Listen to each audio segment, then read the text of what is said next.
And we are live here on Plus One EXP's Roll for Content channel. My name is Tony Vicinda. I am Chief Alchemist here at Plus One EXP, which is a weird little brand that multi-classes in tabletop game design, beard and skincare alchemy, and the Bardic College of Content Creation. Our hope and desire is to help amazing designers find great players who love their games, and amazing players find great designers whose games they can love. We do that in a lot of different ways, but the most fun way is absolutely just sitting down with those designers to play those games and letting you learn all about them. And that's exactly what we are doing today. We've got Brian Colin with us from all kinds of places, but let's say of Vast Grim and a number of other Mork compatible products. Brian, why don't you tell people who you are, what you do, but tell us also a little bit about the Molt.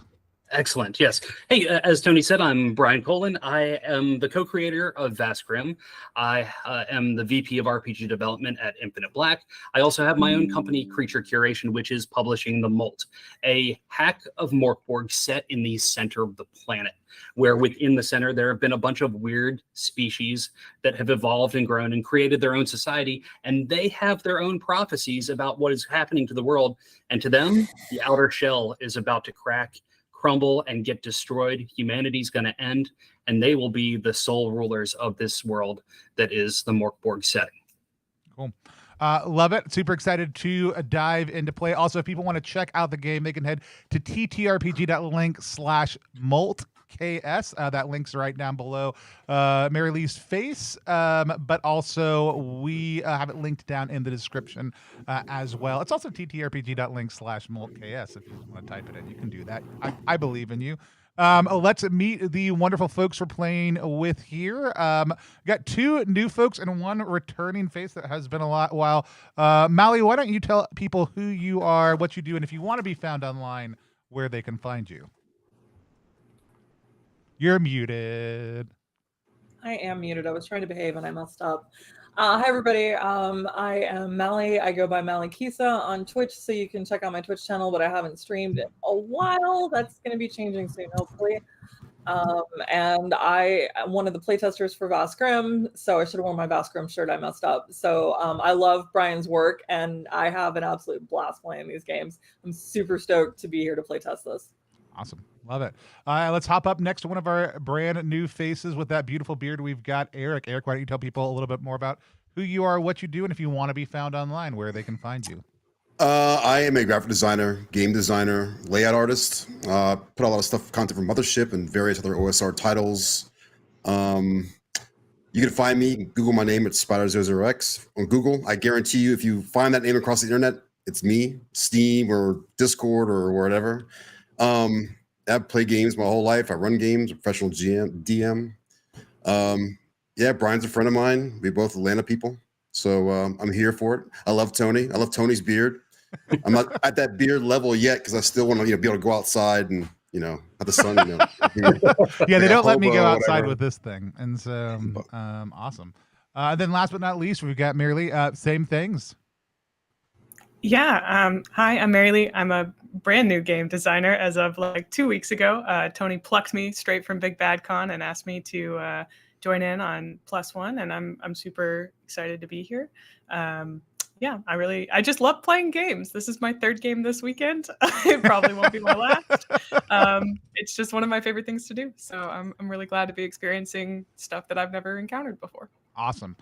Super glad to have you here. Before we dive into play, there's always a couple things we cover here on stream, and those are the tools that we use to make sure everybody stays on the same page and feels comfortable around our virtual table. Those are lines, veils, the X card, and the open door policy.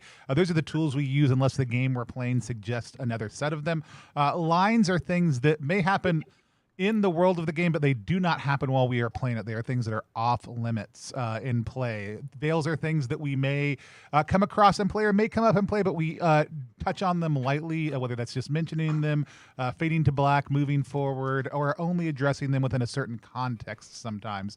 And then the X card is the ability for any of us at any point in time to say or type X, pause the game, identify whatever the issue is. Could be confusion, could be something you don't like. We'll identify what it is, pull it out, and move forward in a different direction. We may update our lines and veils at that point in time. We have a strong line against sexual violence and sexual coercion here on the channel. Does anybody else have any lines or veils that they want to bring up? Nope. Brian, I know you typically go for more gross than horrific. You want to give anybody any heads up before we dive into play specifically? There could be a little bits of body horror stuff in this, but it shouldn't be anything too bad. This is more weird fantasy than anything for this setting. So there will be some gross parts, but that's probably about it. Cool. Awesome. And then, of course, we have our open door policy. That means that we are real human beings. We need to eat, drink, step off. We have real lives outside of the small little square of the screen that you see us in. If we need to handle something with that, we will just step away to handle it. Or you might see us eat or drink because that's a normal thing, folks. With that said, we also may take breaks from time to time. Brian will call those, or if somebody needs one holistically, we can stop and pause. But we're going to take care of ourselves. We encourage you while you're watching to take care of yourself also, too. So with that said, I'm going to hand things over to Brian. After I ask everybody running, what characters did y'all pick so I can pick my character real quick? Tell me again real quick. We've got a Bernadazzi, a Reaper, and an Erdverkin. All right, I'll be ready by the time we get to that part. Excellent. Well, hello everybody, and thank you for joining us. I'm going to tell you a little bit more about the Molt and the setting itself. 6,666 years ago, Fatuma, a mad warlock, and their followers escaped persecution by fleeing into the cracks of Grift. This sect was being hunted after stealing 3 eggs of their god, the two-headed basilisk She. Traversing unlikely terrain, the group descended deeper and deeper into the center of the planet. Those who survived the journey built a new life as Fatimites in the core. Alas, they soon discovered they were not alone.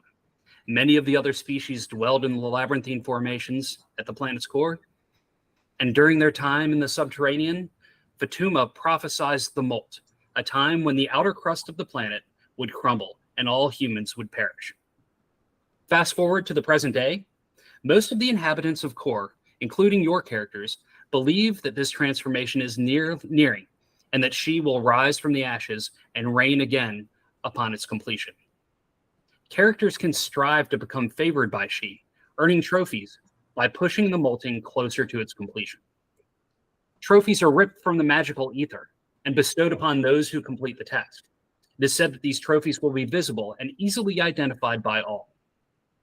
Certain examples of ways that trophies may be earned, because it's open-ended and there's lots of different ways that they can happen. It just needs 7 of them to occur, and then the Molt will actually happen in the world age. Find a stolen egg of She, locating the skull of Lucy or Ark, spill the blood of a powerful ruler in the name of She, recover a lost scroll that was stolen by humans, cause the collapse of a human city, or unearth ancient relics buried deep in Core. that is the overall concept of the game. To give you an idea about the rules, in case you're not familiar with the Mork board rules, it's a very rules-light, easy system. In this game, you have 5 stats, anywhere from -3 to +3. When a character or a player wants to do something that goes beyond the normal role-playing aspect, I would ask them to make a test based on these abilities. The standard difficulty is going to be a 12, so they'll roll a d20, add their modifier. I'll adjust the difficulty depending on how challenging it is. If they pass, then they will succeed at whatever they were doing. There are certain things that can affect this. Each character has a number of favors. These are the omens in Morkborg, where you have those that can be spent as a way to adjust the difficulty rating by 4. Re-roll a die. You can do maximum damage by spending a favor. You can also not take d6 hit points of damage if you want to. So these favors can really save your butt in times of need, and they should be spent throughout the course of the game because it helps make the gameplay more cinematic and more epic, and it also makes it just more engaging. There is a new ability in this game called Focus, and that is what's used when using arcane magic, because there's magic in this world that anyone can harness, and the characters have a number of power points that they can spend, or PP that they can spend each day to cause to make spells and magic happen. And with that, I think we would then go on to character introductions. You as a group have banded together as Marauders to try and accomplish to try and help find a trophy to try and bring about the Molt. I'm going to have you introduce your characters, and then we'll dive back into the story of this actual adventure. So I'm going to go in order, leaving Tony last of how I see people on my screen. So Mally, tell us, give people a little description of what people would know about what your Marauders would know about your character and what your name is. I am playing an Erdverken bone collector, and her name is Cherish. Let's see. She's extremely sarcastic. Her brain is visible through a cracked skull. And she is trying to bring about the Molt because she's hoping for a parasitic infection upon she's return. Excellent. And to describe Erdverkens, they are have a big, high shoulders. They have a long, a reptilian, almost rhinoceros, long, thin snout with lots of horns along the top. They have a mouth down at the end, but also a mouth up here with 3 eyes on each side. And then Eric?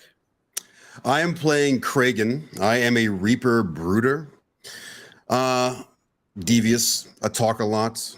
I have a metal spike that's been shoved through my chest that's been healed over. I just kind of deal with it, I guess. I just walk it off like a man, you know. My ambition, let's see, is to basically seek fame and glory to prove myself to the Molt. Excellent.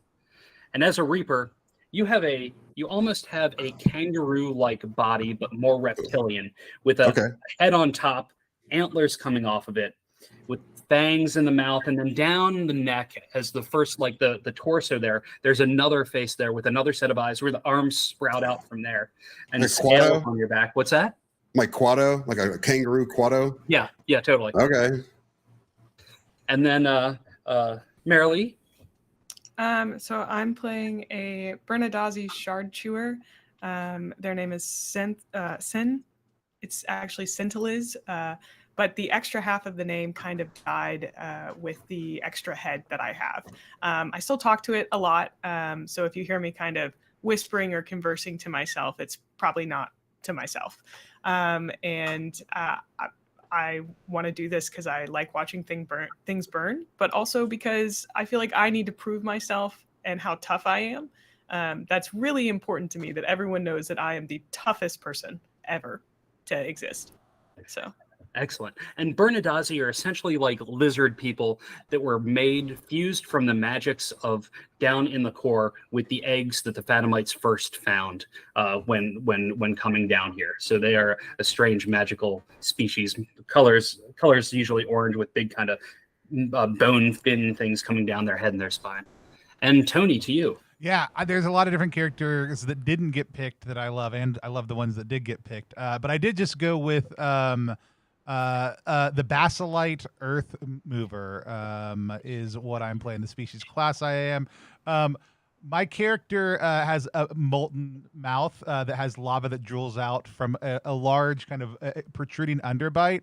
But also, my name is like whenever they say their name.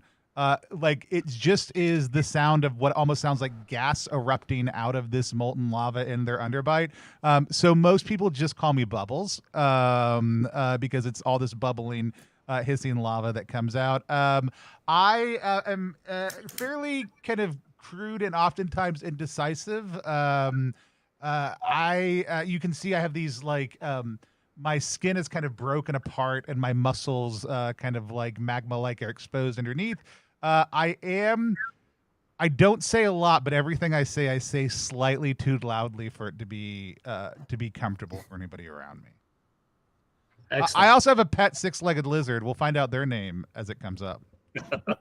Fantastic. And as Tony had said, the Basilite are like rock people with streams of molten lava kind of flowing through their veins, and it's visible. They also kind of have like a molten slug type lower half of their body as they slither and slide around the area.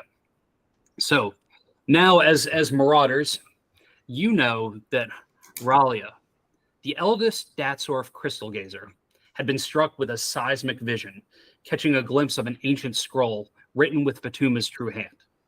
These powerful magics have been prophesied to have been scrawled by Fatuma, only to have been lost to the lava. Through the shards that make up that Datsorf's eyes, she saw a location that is believed to be in the ruins of the Fatimite colony. You and your marauders have just come upon a recently formed crack just outside of the ruins of that colony now. Will you become a champion of She? Will you claim that trophy before someone else? If you know that this trophy is there, so do many others. So in the ground, you see, you've been to this area of Kor before. It was once the settlement of the Fatimites, but thousands of years have gone by. Many other species have come and gone and made this their home. Even those that have traveled up to the surface of the planet to try and fight against the humans, those who have fallen in battle are brought back down to this area to try and rest and try and regain their health. But just outside, you found this crack, and this crack is definitely new and fresh, and it is probably where Rala has prophesied that this is going to be. Dope. Do you have any questions before we dive in?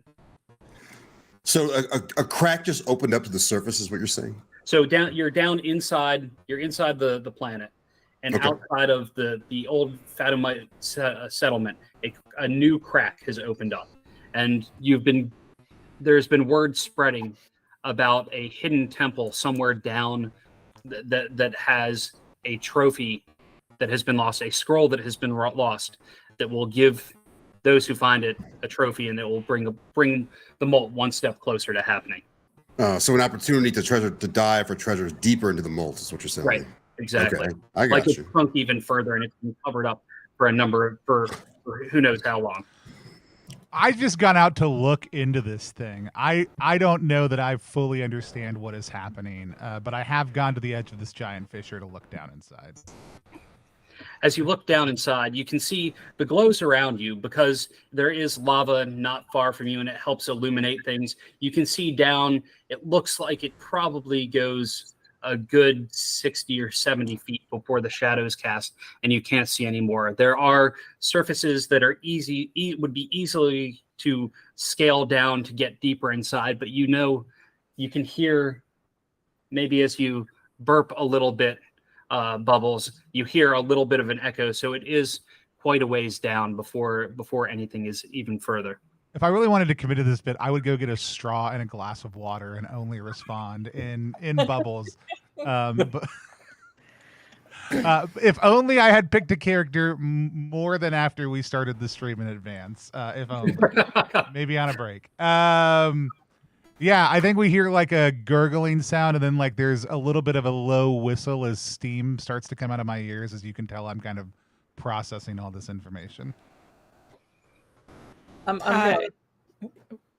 I was just going to ask if you said that other people might have known about this. Is there any sign along the fissure that other folks have already started going down? Like, I don't know, little bits of molten lava that people like Bubbles would have left, a giant obvious rope. Sure. Anything like that?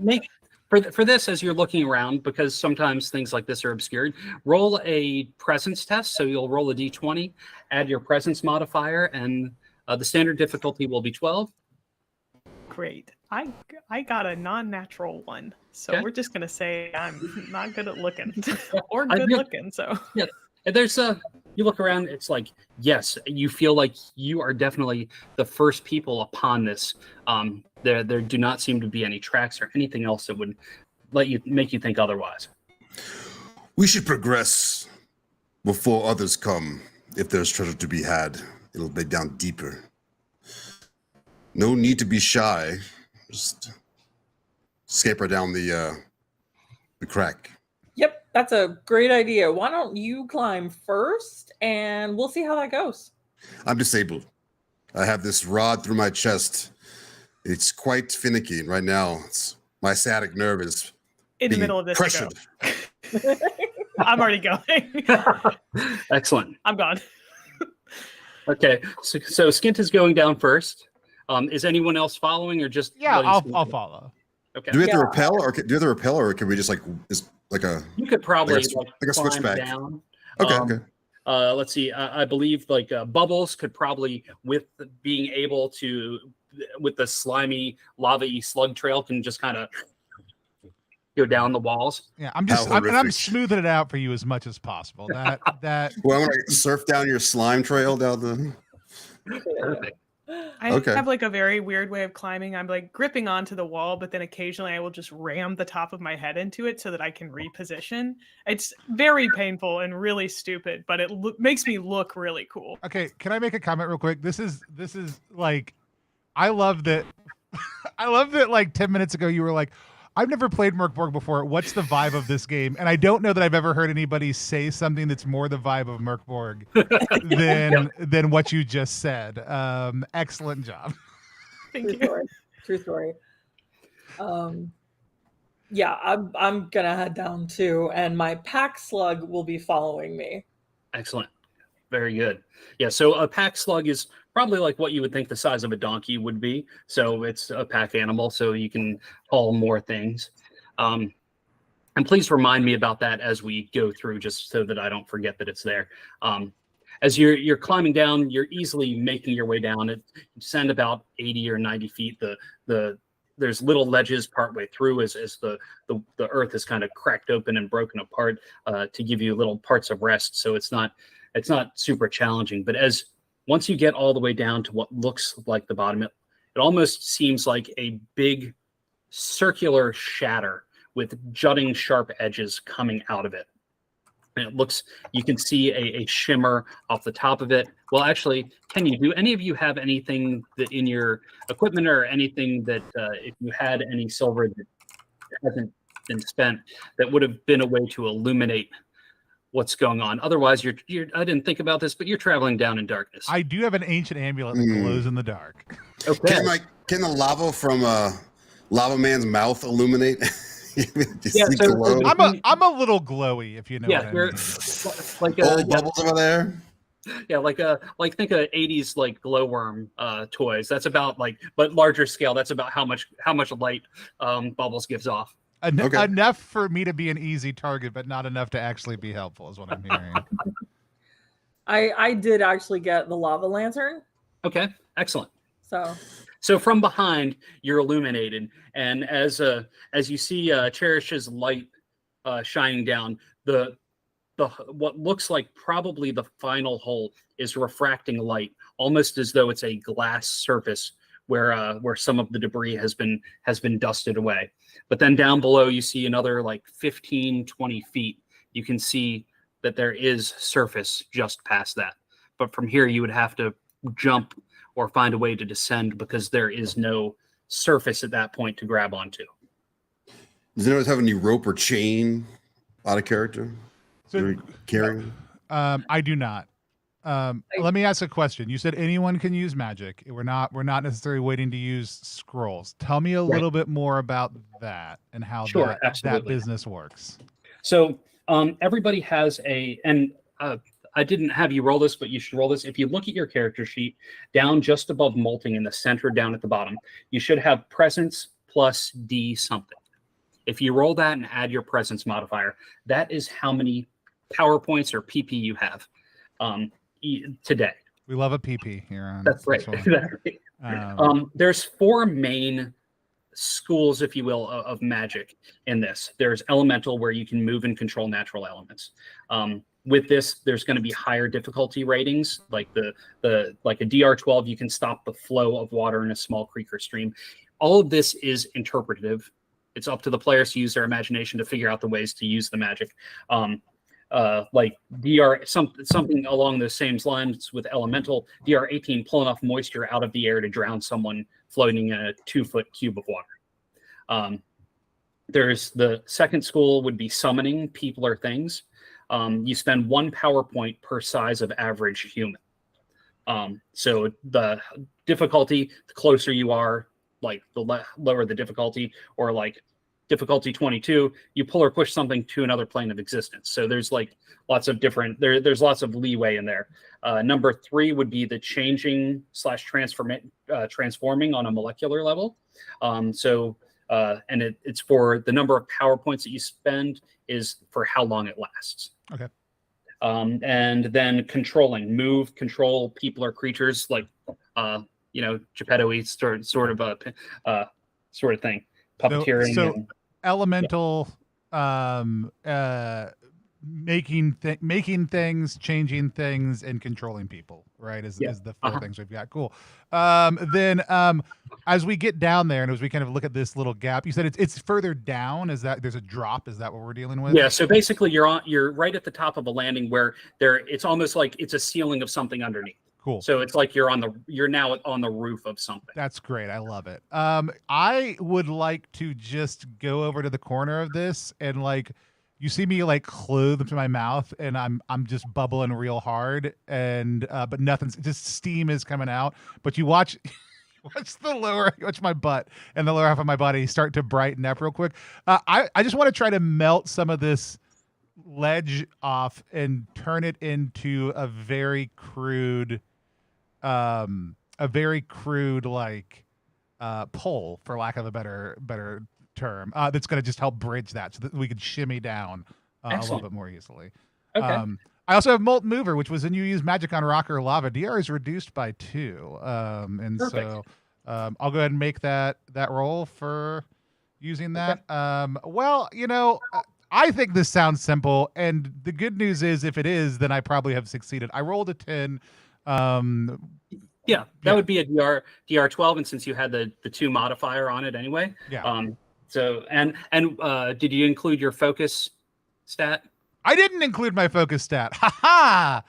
12. We're getting it anyway. So mark off a PowerPoint if you're going to use it for like D2 hours.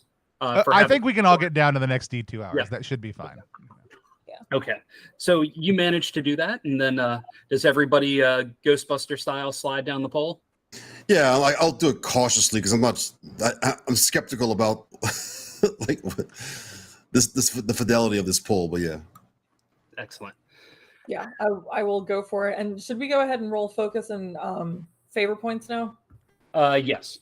Yeah, go ahead and do that so that you have those if you haven't. So this would be the power / day one that you just mentioned, and then favors would be our presence plus whatever. Yeah, so that's in the middle down here. It should indicate what you would do. You should have a present, whatever your presence score is, plus a D for your class for the favors, and then powers presence plus a D for the favors. Cool. Or for the powers. Awesome. And that is wrong. That's not presence. That should be focus for the bottom one. Sorry. I was curious, but I mean, That's why we do these things. Yeah, that's why we do this thing. It's better for me. And you know what? Nobody besides us can see it. If you hadn't said anything, we would all just be... True. So you slide down and you come into an area that where you came down in the crack, you can see probably 25 feet deep, and then it goes maybe 100 feet across. It's in shambles. There's rocks and dust everywhere. You see against the far wall, it looks like a wall that's broken up. There's one large chunk with a gap of 10 feet in between, then another large chunk, but there's shadows down at either ends in the corners. As you turn around and you're kind of taking it all in, it looks like a made structure. The front side is curved, and you can see it almost looks like you're in a terrarium, because you see some bugs and things crawling, but they are definitely behind some sort of glass type surface. And as you look up, you know that where you came down must have been some sort of glass enclosure that was shattered and broken that you came through. In the ground, there's a couple of metal thrones spaced apart. They're a total of 4. What is this place?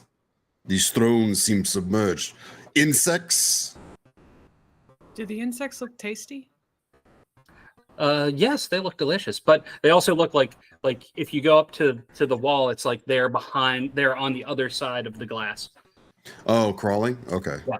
So that's how you can kind of see and tell that it's like you're inside, you're on the other side of it. Can I tell how thick the glass is?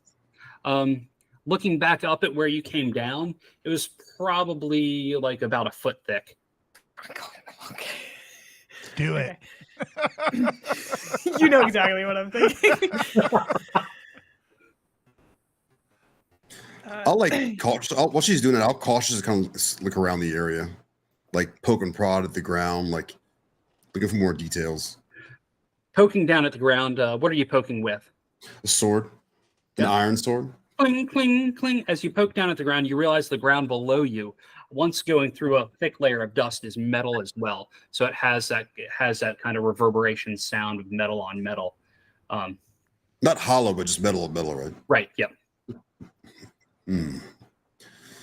The floor here is metal. What does that mean? I'll dig some of it away at the sword, tip of the sword. Okay. Well, you do that, and you see it looks like almost like a large X pattern that is starting to form, almost like they're almost identical plates along the ground. Okay. I think I'll abandon my want for the bugs and go give the thrones a little sniff. Okay. Like literally. But I'd also like to know what they look like too. The thrones look like they're metal in nature. They smell of rust. There is some sort of material on them that is completely like, as you go up and start sniffing on them, just the breath coming out of your snout makes what was covering them up just kind of dissipate and deteriorate into dust around them. But there is a base metal structure, and there is in the center of it a metal pole that looks like it is anchored into the floor in some way. So if I'm understanding the pole thing correctly, can they be lifted, or are they like stuck in the ground? If you try to lift it, it looks like it is attached to the ground itself. But there's the pole that runs through. Right. It's like the seat is like the base of the throne is sitting on a pole in the center, so almost like a captain's chair. Oh, does it spin? Yes, it does. Oh my god, I'm spinning. Spinning chairs. Yeah, what novelty is this? What sorcery is this? Yeah, I look over at you with a look in my eyes that lets you know I've never seen a chair spin around like that in my life, and it is terrifying. And as you're spinning, you're seeing the other exits to this room that were along the other wall that looks rusted over. There is the opening that I had said that was about 10 feet wide in the center, and then at the 2 corners in the back to the south is where these are. It's almost as though there's a back wall with an open archway in the center, and then 2 smaller open areas on the left and the right. There are 3 exits. We could take any of them. As you say that, it echoes through the halls of whatever this temple may be. I'll go to the far right one and take a peek inside and see what's in the other room. Okay. As you walk, hang on. First of all, where is Cherish? Cherish she had gone over to the metal thrones. Okay. And was watching the spinning going on. Okay. And then when he started screaming about the exits, it's like, okay, that seems interesting. So Cherish was going to head over to the far left exit. Okay. So Cherish is going the opposite way of Kragan, and Cherish has the light, and Kragan's going into the dark. So it's getting darker where you're going, but you kind of look through, and you can poke your head down, and you see. Kragan, you can see light at the far end. It's as though there's a long hallway beyond this first wall. Is it like lava light? Like, what is the hue of the light? Like torch hue? Is it like just white light? That's the torch hue that or the lava lantern that Cherish has that you can see it down at the other end. It is not illuminated aside from that and the glow of bubbles. Hmm. I gingerly make my way towards one of these other chairs, and I touch the corner of it and give it a little push to see what happens. It's like pushing a merry-go-round. Gives it a little. It is deeply unnerving, and I let out a confused, bubbling hiss and back up a little bit. I will stop spinning and have a short conversation with Tally, which is what I call my other head, about how we shouldn't be playing around this much. So Excellent. But I would also like to go towards the center once I regain my balance in about, 1d3 minutes. Okay. As you're wobbling your way that way, you can see the light coming from the left-hand side. You can hear Kragan down at the right. Also, Kragan, now that your eyes are adjusting more to the darkness, to the right, directly to the right of you, aside from the hall that's there is what looks to be a stone door off to your right. There's a stone door here. I'll need help opening it. Stop playing with your chairs. Give me a hand over here. Yep, we're going to drop everything we're doing just to go help you out, buddy. We haven't even decided which tunnel we're going down yet. And Cherish is going to look down her tunnel. So you see a very similar thing because you are lit. There is to the left is a stone door, but then you look down and you can see all the way down this hallway. You can see partway down. You see another door on the left in the actual hall, not at the end of the hall, and you see your light kind of goes off back into the room that you were in as you start to see the shadow of Skint kind of walking towards it.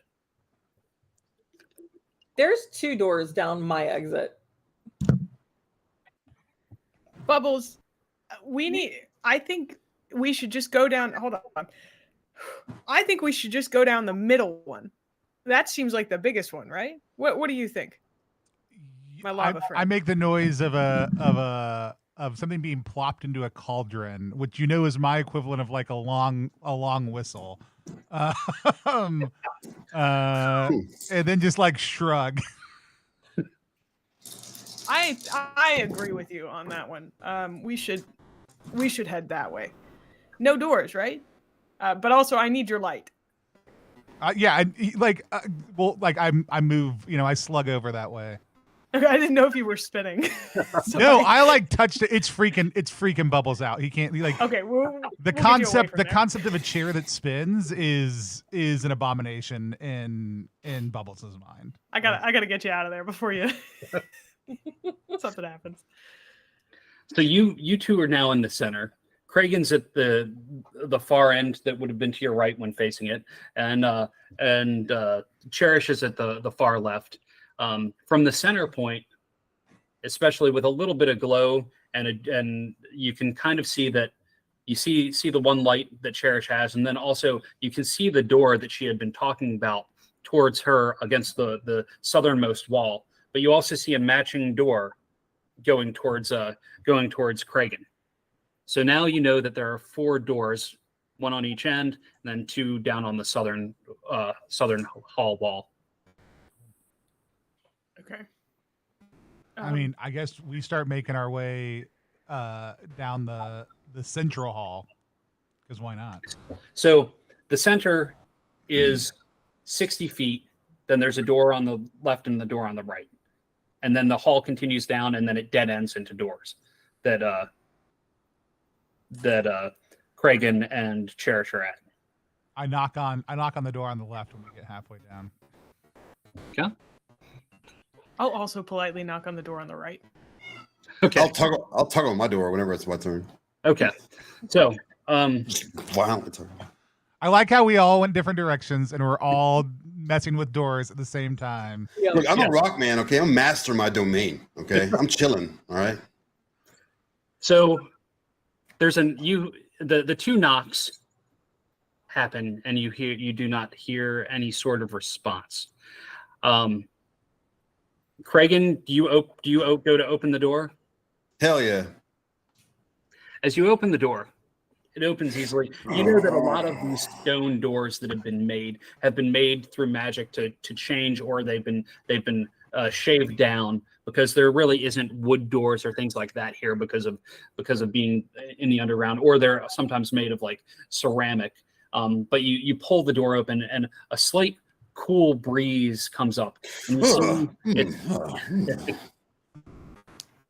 see it's about 10 feet by 10 feet, and it looks like a giant hole going further down lower down into the ground. Got a hole here! Let's yell back into the void behind me. Say that. There's a hole here. There's a hole here. There's a hole here. Hole ahoy! Hole ahoy. Hole ahoy. Hole ahoy. It echoes? Yeah. I'll pick a rock up and just drop it into the hole and see how long before it clicks down or something. It's probably about like 50 feet. Okay. Is there anything adorning the walls inside this room? No, in here it's almost like a perfect square, but it looks like it's got growth. It's got some sort of crystallized formations growing along it. It looks like at some point it might have been made partially metal, but rocks and things have jutted in and broken it up, so it's not a flat square surface now. So it's been aged and decayed and beat up quite a bit. No foul decay smell or anything like that coming from the hole? As you take a deep breath in, you smell something sweet in the air, something that's unfamiliar to you. But I know it's sweet. Okay. It is almost like the smell of like honeysuckle in spring. And I have no reference for that in the Molt. There's no reference for like what that smell might. No, not from what you've seen. Okay. Well, I'll end it with I'll gingerly start walking back towards other players. I feel like this is a dead end. I don't have any ropes, so I can't go down there. Okay. Cherish, what's Cherish doing? Cherish is going to open her door as well. A very similar experience to what Kragan had. It's a pit. The stone door, it looks like it goes down. Looking up, it doesn't go up any higher. There is one slightly different thing. It looks across the 10-foot gap. It looks like there's some sort of indentations in the wall, almost like a built-in ladder of some sort. But there are many pieces that have been broken off. But so you see some up higher, and then some about just about 10 feet below eyesight. So it'd be a tough jump to climb down, but it looks like there was something probably originally built into that. Okay. And I kind of duck my lantern in to see if I can see the bottom. As you duck it down, the light goes down almost to the bottom, and it starts to. You see the light getting brighter as the light is hitting off of these different crystals that are growing on the walls that are glowing and refracting the light. Crystals are good, but they're not a trophy. So she's just gonna yell back. Do you guys find anything, or is this just a waste of time? I found a hole. I found a hole too. Oh, well, we're just comparing holes now. Well, My hole has crystals. my hole has a sweet effervescence yet unknown to me. Sin's gonna open their door to see what's in there. If it opens, if not, they're gonna get a little testy with it. But Okay. We'll see. Skin opens the door, and as you pull it opens to another long corridor going directly south. You see another door about 10 feet to the right, and then it looks like there's a door 30 feet to the left in the corridor, but the corridor goes way beyond what any light sheds in here. Bubbles, do you have a corridor too? You don't know yet. Okay. Yeah, well, why don't you I'll find open out? my door. You open your door, and it's a very similar thing. You see a door 10 feet to the left, then about 30 feet down on the right, and then the corridor keeps going. You have a little more light illuminating, so you see a second door on your left as well. So it looks like there are multiple rooms down along the left-hand side. Kragan, Cherish, come away from your holes. Come here. We have corridors. Oh. But I have crystals. I understand. Shiny, great to eat. We'll get to them. We're gonna leave these holes unattended? Is that what you're saying to me? They've been unattended for thousands of years. Okay. That's a good point. It's okay. We're good, Tolly. We're good. Wow, Okay. jeez. Let's just, You know- we're just going to head down the corridors, check out the more doors that there are. If I have to say doors one more time, I am going to eat a rock. So let's just keep going. Well, why you don't- can why stop don't- saying doors and come eat a crystal. You're tempting, Cherish. You're tempting. Kragan, why don't you head with Bubbles? Cherish, you come with me. We'll check out our doors down here. Wait. I'm going with Bubbles. I'm not convinced he's actually sentient or not. How do we know that? He Okay. just wanders around making bubbling noises. You hear the sound of somebody like blowing their nose with a heavy cold suddenly erupts from my gullet as I let out It's pure nonsense. a long streak of expletives.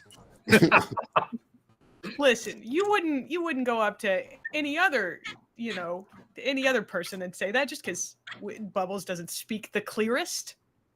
Doesn't mean that Bubbles isn't sentient.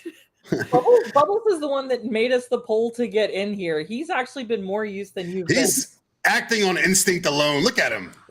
Dribbling fool. Just Okay. nonsense. How about Cherish and Craig? You go down that hall, I don't and wanna go I'm with going to them. be nice to Bubbles and go this way. I'll go with Bubbles. I don't want to go with this dude. A sound plan. What's wrong with me? I got my two heads. I got my pole through my chest. I'm Who trustworthy. Wouldn't love that. Are you guys very, very well. Have it your way. I'll go alone if I must. More treasure for me. I will go with Kragan, and Cherish and Bubbles can go down the other one. So Cherish and Bubbles are the light bringers. Craig, Yeah, I love this plan. This is a great Okay. plan. Okay. So you're going to be. It's going to be very dark for Kragan and Skint. I'll allow like very low visibility. Okay. And I will go with. I'm going to go with you two second. So Bubbles and Cherish, you start to go down the corridor. There's a door immediately, like the 10 feet on your left, then 20 more feet. There's another one. There's a door on your right after 15 feet. Then it looks like there's another door on your right 10 feet later. So this hall is filled with doors. Tell me what you would like to do. And then the corridor keeps going and keeps going and keeps going. I'm going to look over Bubbles. Should we just start opening doors, man? Hey, Cherish is going to open the door. First door on your left. Yeah. Excellent. Is there enough space between the two hallways that there is room for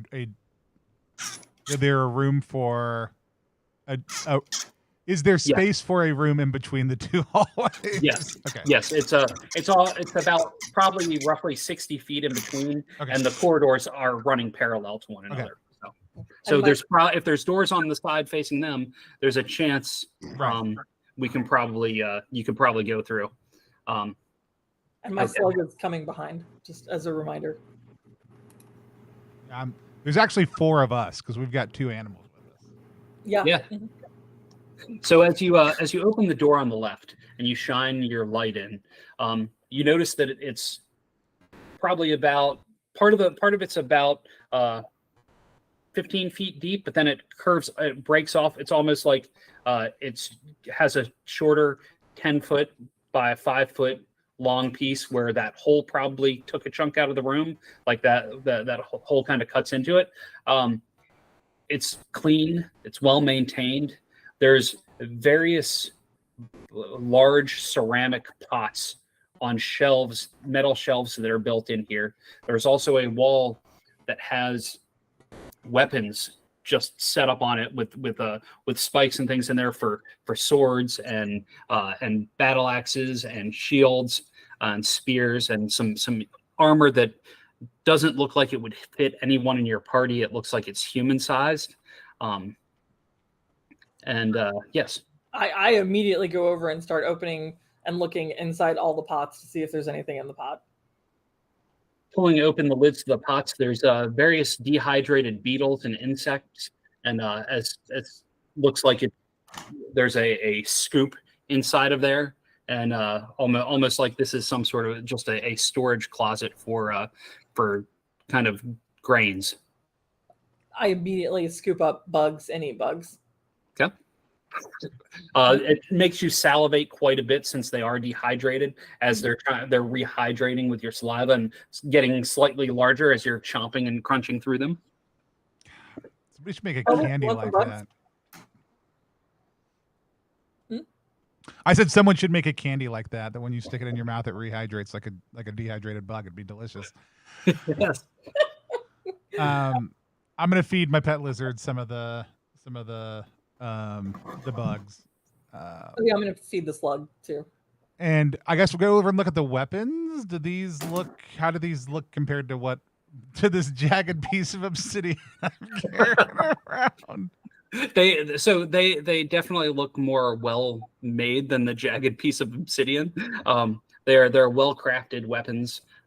Pretty much any sort of melee weapon that you would be interested in, you can find here. Love it. Are they nicer than my bone axe? Your bone axe is pretty nice. These are more like iron and metal forged weapons. Though the bone axe is just something that your people really like, and it works well for you. All right. Bowles, if you want to take a couple of them, I could put the rest on the slug.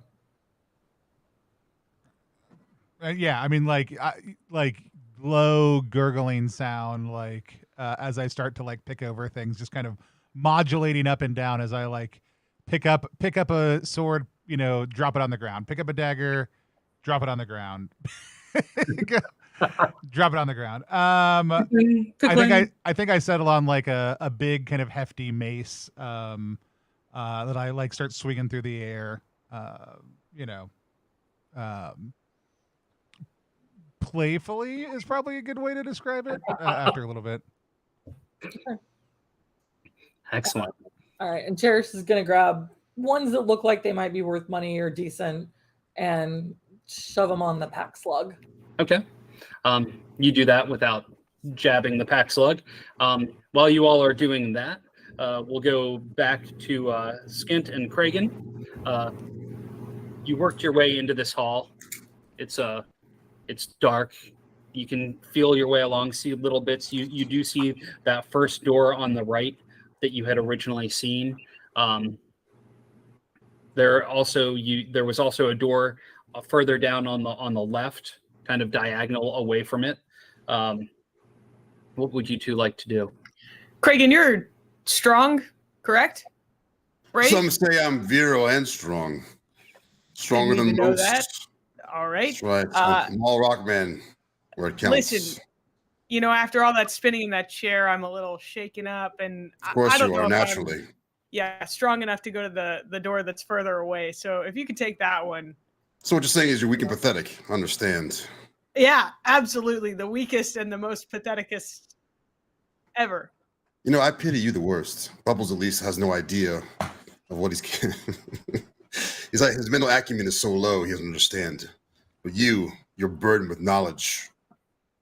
How do you It sleep? eats at me every day, like like lava. I tell you. All right, very well. I'll open this door for you. Show the young people how it's done. Down the hall, the one further down. Yeah. Okay. You want to go down to the one further down? Oh, I won't follow. I want to open this one. Kragan will open the one further Yeah, down. they're trying to get I'll go Kragan to to- go farther into the dark by themselves. Okay. So as Kragan moves on to open the door on the left, you open the door and you get the slight aroma of tangy feet. It comes What out. is that? An aroma of feet? What is this? Like smelling colors? What are you talking about? It's strange. It's hard to really describe the odor. It's not putrid and it's not appetizing, but it's a weird smell. And I gotta know, did you say tangy feet or tiny feet? Tangy. Okay. It's like Yeah, it's like I'm smelling tiny feet. What the Tangy made a whole lot more sense Yeah, no. descriptively, but I was I like, know. who knows? The Molt is wild, man. I'm smelling tiny feet, man. It's All right, the my bell's going residual up, guys. smell of a climbing gym. You know, just when you walk in, that just Okay. Yep. Yeah, like it's a locker room. I got you. I play sports. Kind of.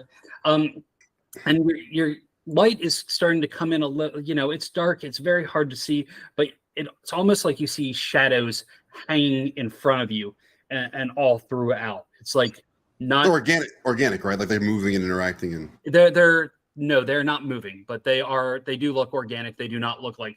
It doesn't look like columns in this room. But the light it's hard to play off the light in here because of how dark it is. Do you move in?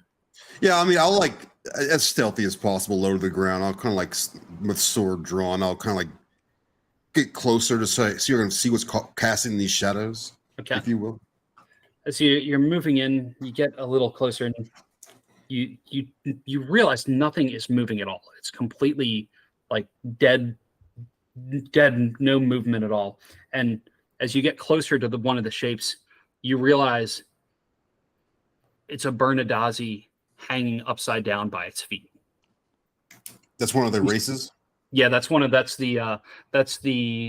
one that that's me. yes, that Skint is the lizard-like person. And you realize this because as you step down and you're going kind of low to the ground, you felt something viscous and sticky and tacky on the ground. You realize it's probably part of their congealed blood that was dripped out. Look at this idiot. Captured like a fool. I'll poke the body like with my sword, like Poking it kind of swings a little bit, and I'm going to pause you right there because because of what's happening with Skint. okay. Skint, as you open the door to the first room that you came upon, this room is lit up. It's the room looks old. It looks like it was crafted and built to form like rigid walls, but the ceiling is partially caved in. And as you're looking up at the ceiling, you see this giant slug creature attached to the ceiling. This is unlike the pack slug that your marauder companion Cherish has, and this is a carnivorous slug that is probably about your size or larger. And as you look up and see it, you see its eye stalks kind of twitching and turning as it here, and it drops from the ceiling. Now, when it did that, you also realize that the walls have many berylli crystals. They're these crystals that shed light, and they can also be used as explosives, growing all along the walls of this room. So this room is very well lit. Now I have some questions about those crystals. Yep. So when do they become explosives? Usually like smashing things together, or like chucking it against something hard, like fancy bang snaps. Okay. Interesting. Okay, great. And am I entering combat? I guess so. So yeah, you should roll initiative. You roll a d6. If only you had a Kragan there to watch your back. roll what? Roll a d6. Okay. I got a 5. Okay, so with Mork Borg and this 1 to 3, the enemies go first. 4 to 6, the PCs go first. So it dropped down. You can tell it's hungry. It's been trapped in this room because how does a big slug get out of a room with a door shut? And you can hear its stomach making gurgling noises as though it wants to eat you. Mm-hmm. What would you like to do? So you said the crystals were kind of around the room. Yeah, it's like they form on walls and they're growing and getting larger. So they're on various parts of the walls. Okay. There's nothing else valuable in this room, correct? Not from this quick glance in and what's happened so far now. Great. I want to throw my javelin at one of the crystals, the one that in my quick glance I may have identified as being able to set off a bit of a chain reaction. Excellent. So okay, to do that, because it is a ranged attack, you're going to use your presence. So you'll roll a d20, add your presence modifier, and the standard difficulty is going to be a 12. great. Okay.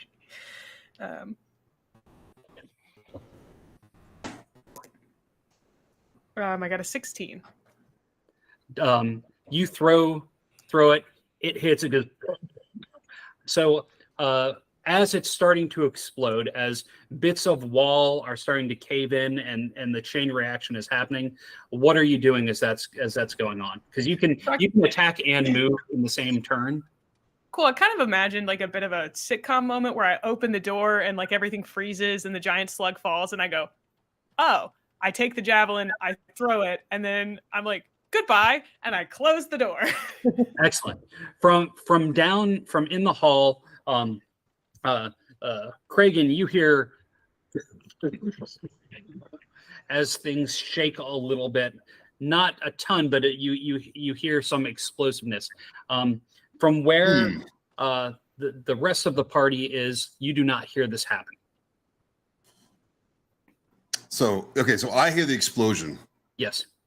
All right, I'll look annoyed and I'll turn back and like begin to trot back down the hallway to inspect, like kind of like see what happened. Like, what is that? Okay. What is this? Just What by is going this? back out into the room, you can see, because the wall behind where Skint is starting to kind of crack, and you see little shards of light kind of coming through cracks in the walls from where the explosion is.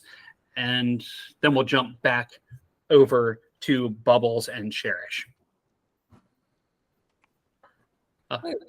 Okay, let's check out the other. Let's check out the other room, huh? So as you go down the corridor a little bit more, the next door is going to be on the right. Mm-hmm. You open this door, and with the light shining in, the door is still open on the other side. Both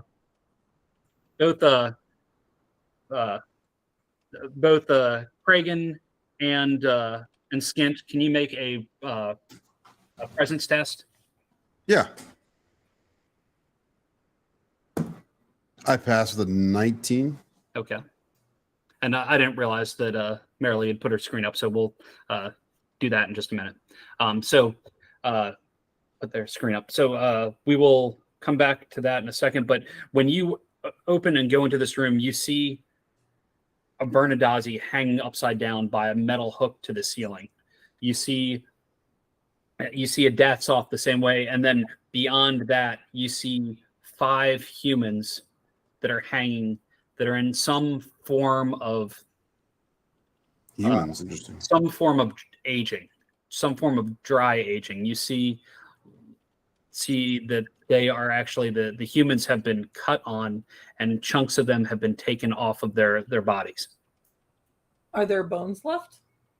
Yes, it's like if you went into like a meat locker, where like chunks of cows would normally, like pieces of cows would be hanging. This is full bodies of these humans and other species. How many human bones can I harvest off of the humans? You could, from the ones that have chunks of meat easily taken, you could probably roll a d6, and that's how many you can take, because these are still they still have quite a bit of meat on them. I got a 6. Okay, so you could get 6 bones. Okay, sweet. Merrily, will you roll a presence test? That's a D20, right? Yep, D20 plus your presence modifier. I got a 12. Okay.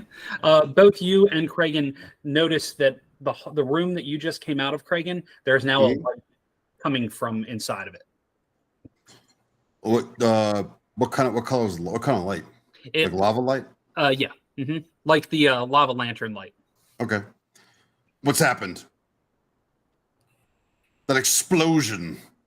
With me yelling this out towards you, Cherish. Towards Cherish or towards Skin. Skin. Sorry, Skin. Yeah. Yeah. Oh, it was. I didn't have anything to do with it. It was Tolly. So I don't really. I want you to know, I was enjoying a moment there, and you ruined it. That's not. How was I supposed to know that? I think we should actually, maybe you should investigate. Investigate what? An explosion? It already happened. Yeah, whatever's happening behind that door. I was a little too scared to open it, if I'm being honest. Again with the fear? Yeah. Must I do everything around here? It might shape up that way. I'm the smarts in this group. You're the smarts. So between you and the lava man, who's winning at like checkers here? I didn't say we were a good group of marauders. We just are. Well, be that as it may, come over here. There's an upside down Bernadazzi. It's pretty wild. You kick out of this. I poked it with my sword. That could be my cousin. I don't really want to go look at that. Oh God, come on! Stop pearl clutching. Let's go. Check this out. I start walking back towards like the upside down. I mean, are the cracks expanding? Are we in danger? Sorry. No, it was a big enough explosion that room had some damage to it, and some light is shining through it, but it doesn't look like it's growing any more than that. It's not like continuing to explode further, just what was there. I kind of want to peek inside.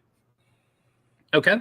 Well, I'll have you peek inside, then we'll bring Kragan back with the other folks. Opening the door, it's a little difficult to pull open because part of the ceiling came down and it messed up the frame where the door is. But as you do this, you see bits and pieces of this carnivorous slug splattered all over the walls. There's little remnants of glow left from some of the crystals, but not much enough to really carve out and give much light because most of the chain reaction exploded all the crystals that were there. Okay. This slug hadn't eaten anything interesting. No, it looked very hungry. Okay. Well, actually, here, roll a presence test, and then we'll see if you found anything inside. I got a 10. 10? Roll a D66. So it's 22. You find it looks like a silver chain attached to a very long fang of some sort, and it's covered in goop, and part of the fang or part of the chain is completely bent and twisted around. But yeah, you find that in some of the goo. Okay, I'm gonna attach it weirdly to Tolly's neck. Excellent. Then, probably move kind of the door back into place, and then go with Kragan to the other room to see the deckers. Excellent. While you were doing that, Kragan found his way back into the room that is kind of like a meat locker. Bubbles and Cherish. Cherish was starting to salvage some bones. What was Bubbles doing?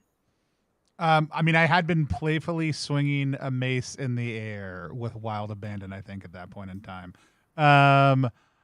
Do we hear this explosion go off? Is it audible? Do we feel the ground shake? What is our awareness of any of this? So you had heard you didn't hear the explosion from the storage room that you were in because of the room in that side. So no, you didn't realize that it happened. Yeah, I just didn't know what scale it was at or any of that stuff. Yeah. I think I'm headed towards the door, just kind of swinging my mace around. Gonna go look in the next room. Excellent. So the meat locker room, are you gonna leave out of that one and move on? We aren't in the meat locker room. I thought we are in the, or is it the same room? No, we sort of split off. So I went to the meat locker room and then we switched to the other group. Yeah. Oh, I thought you both went to the No, meat locker room. I was just goofing around in that room doing absolutely. I don't know what's going on. I didn't know, but we didn't communicate, so I'm just going down to the next room. Yep. Okay. So you go down to the next room and you come through the door, seeing as Kragen's coming into the door, you see Bernadazzi and a Datsov hanging by their feet. Their throats have been slit. You can see pooled, coagulated blood on the ground. To the right, you see humans dangling in a similar fashion that look like they've been in here longer. And you see you see Cherish breaking bones off of the human bodies and cleaning them up and putting them into a sack of some sort.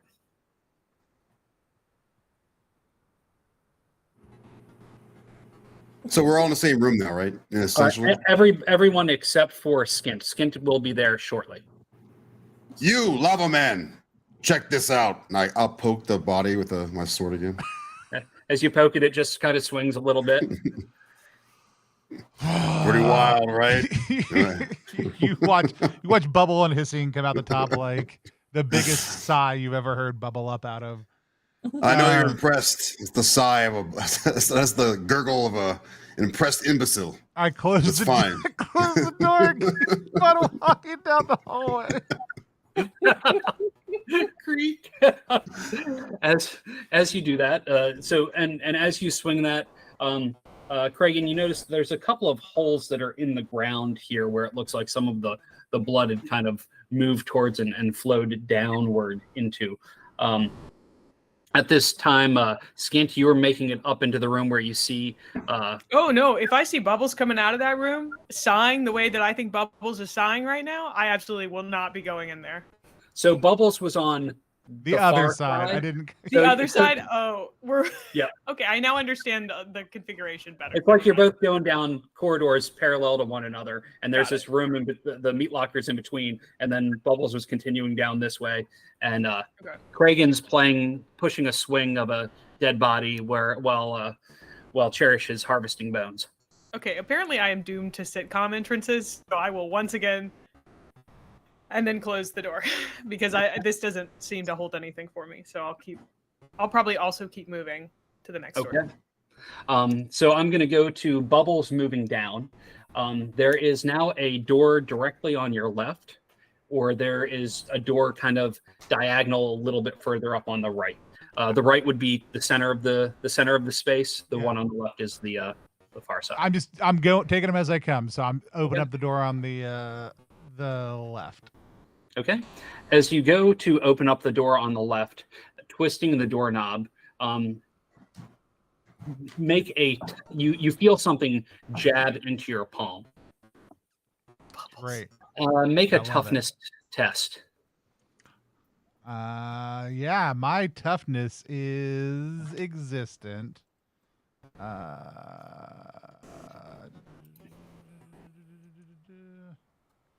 My toughness is actually great. That's a natural 20 plus 23. You feel it jab into you. You feel like it tingles a little bit, but that's about it. And as you open the door, you see big piles of what looks like metal frames built into a giant, almost like barricade. And behind it, kind of through parts of the metal, you can see what looks like some sort of hammock that is hanging there. And the room itself is about 30 feet wide by about 50 feet deep. So it's metal frames. It's like caged frames, so I can see through to the other side. Right. It's just almost like old metal bed frames and things like that, that are all kind of stacked up like just to kind of. Does it seem like a barricade? Does it seem like it is? Okay. I am just gonna bang the mace against one of the frames, like, bump, bump, bump, and then, obviously call into the room with just to see if there's anybody in there.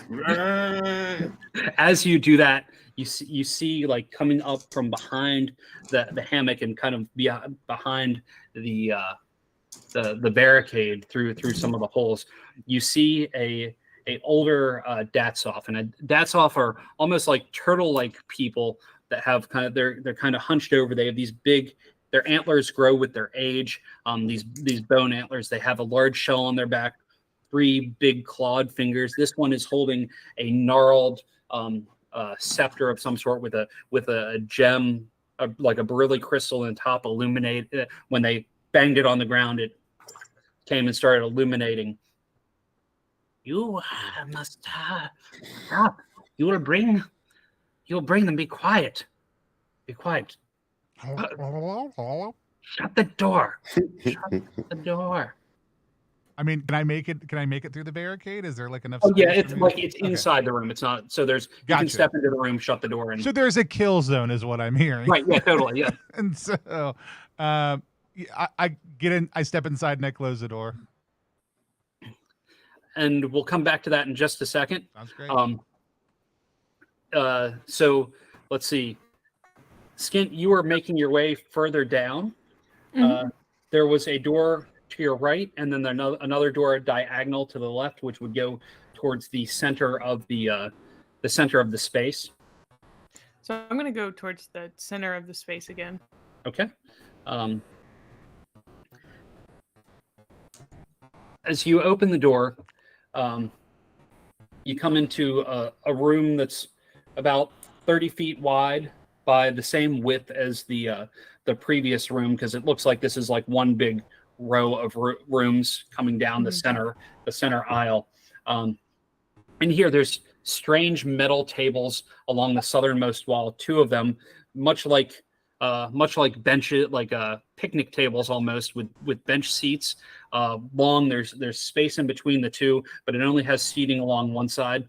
On the wall facing the room that you just left with Cherish and Kragan, there is a counter, like a surface area there with things that have everything just looks mostly looks smashed and beat up, except there's one clean space with a knife and just a ceramic pot and a candle area underneath of it.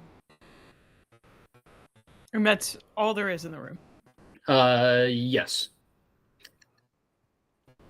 Okay, is there anything in the pot? I'm afraid to ask.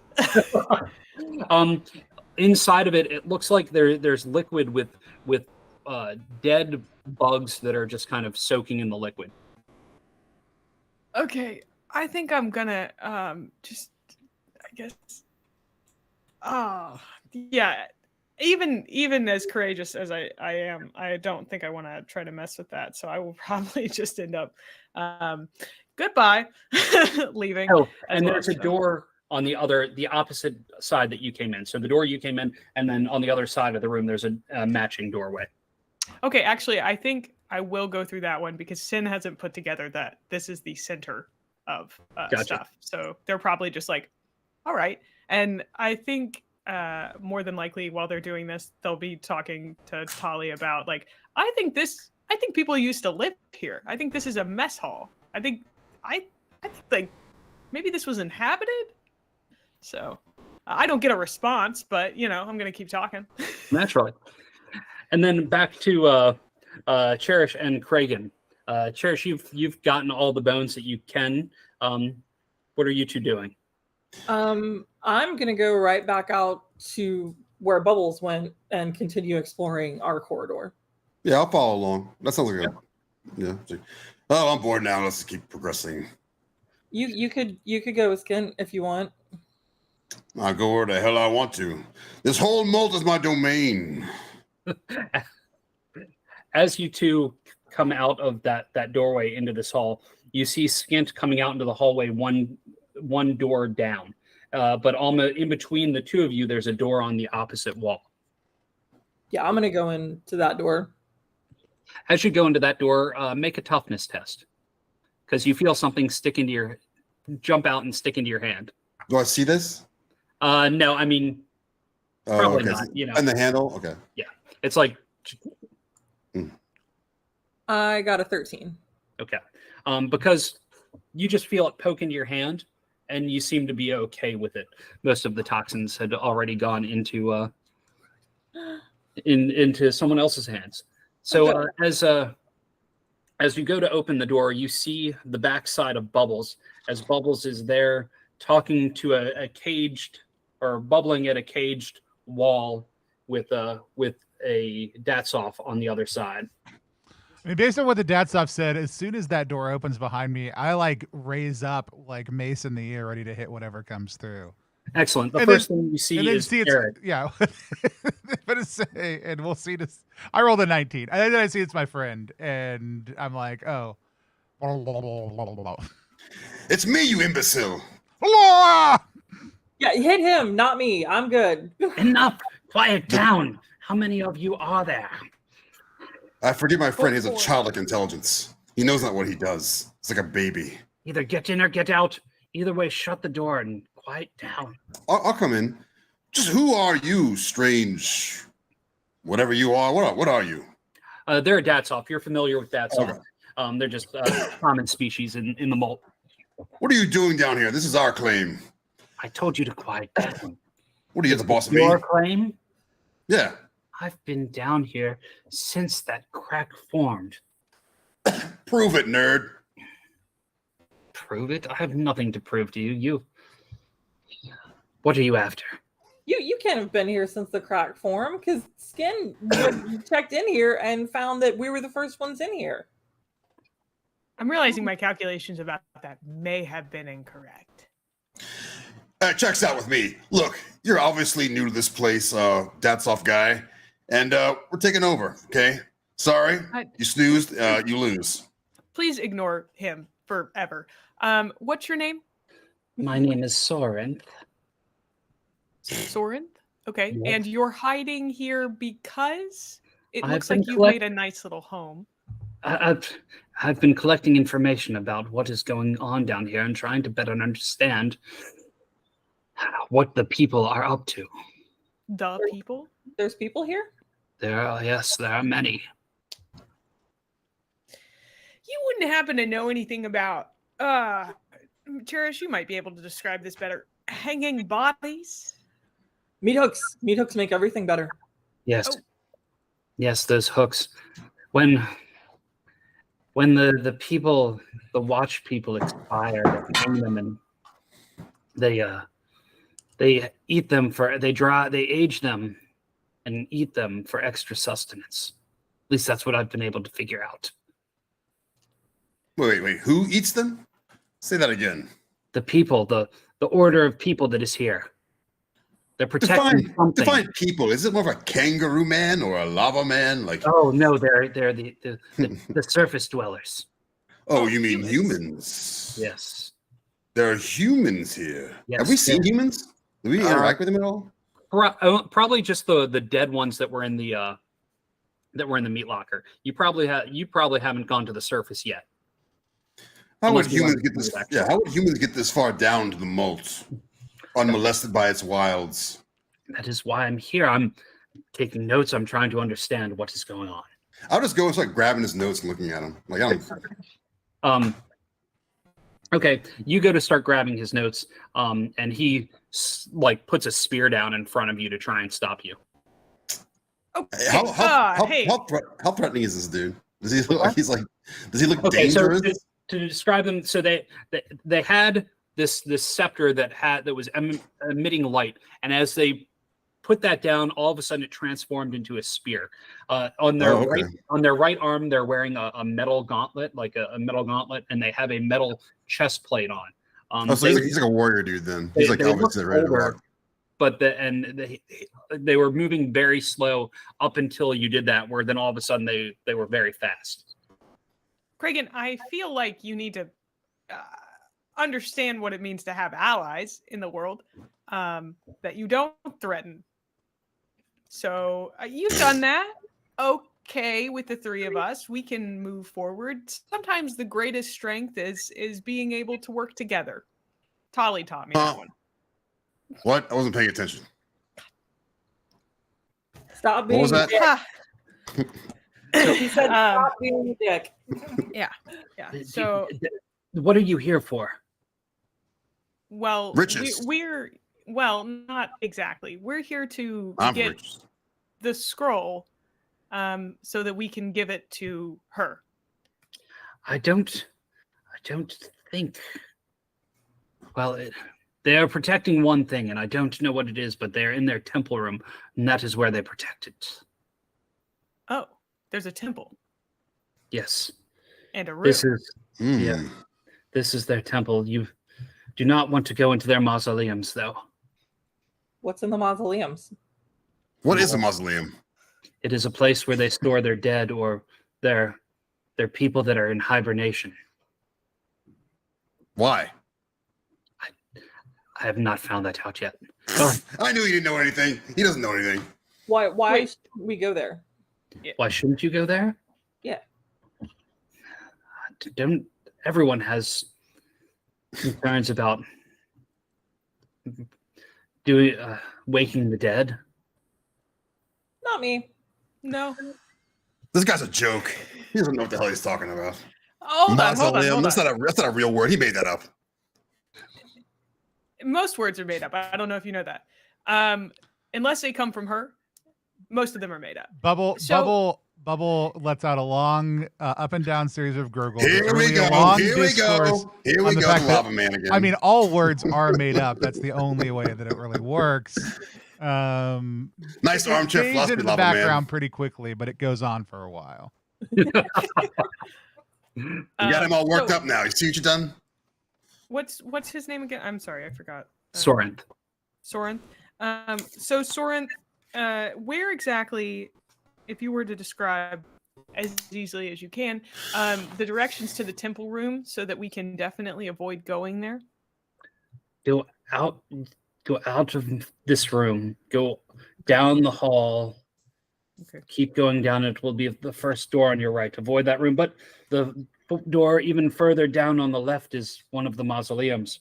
There's really nothing here for you. Although whatever they are protecting, it must be of value. Wait, so But you said that you didn't specify where the temple room was. I'm sorry. Yes, straight down the corridor and on the door on the right. That's the door on the right. You said avoid that one. Okay. Yeah. And then there's the mausoleum on the left. And avoid that one as well. Okay. Got it. Avoid all doors. You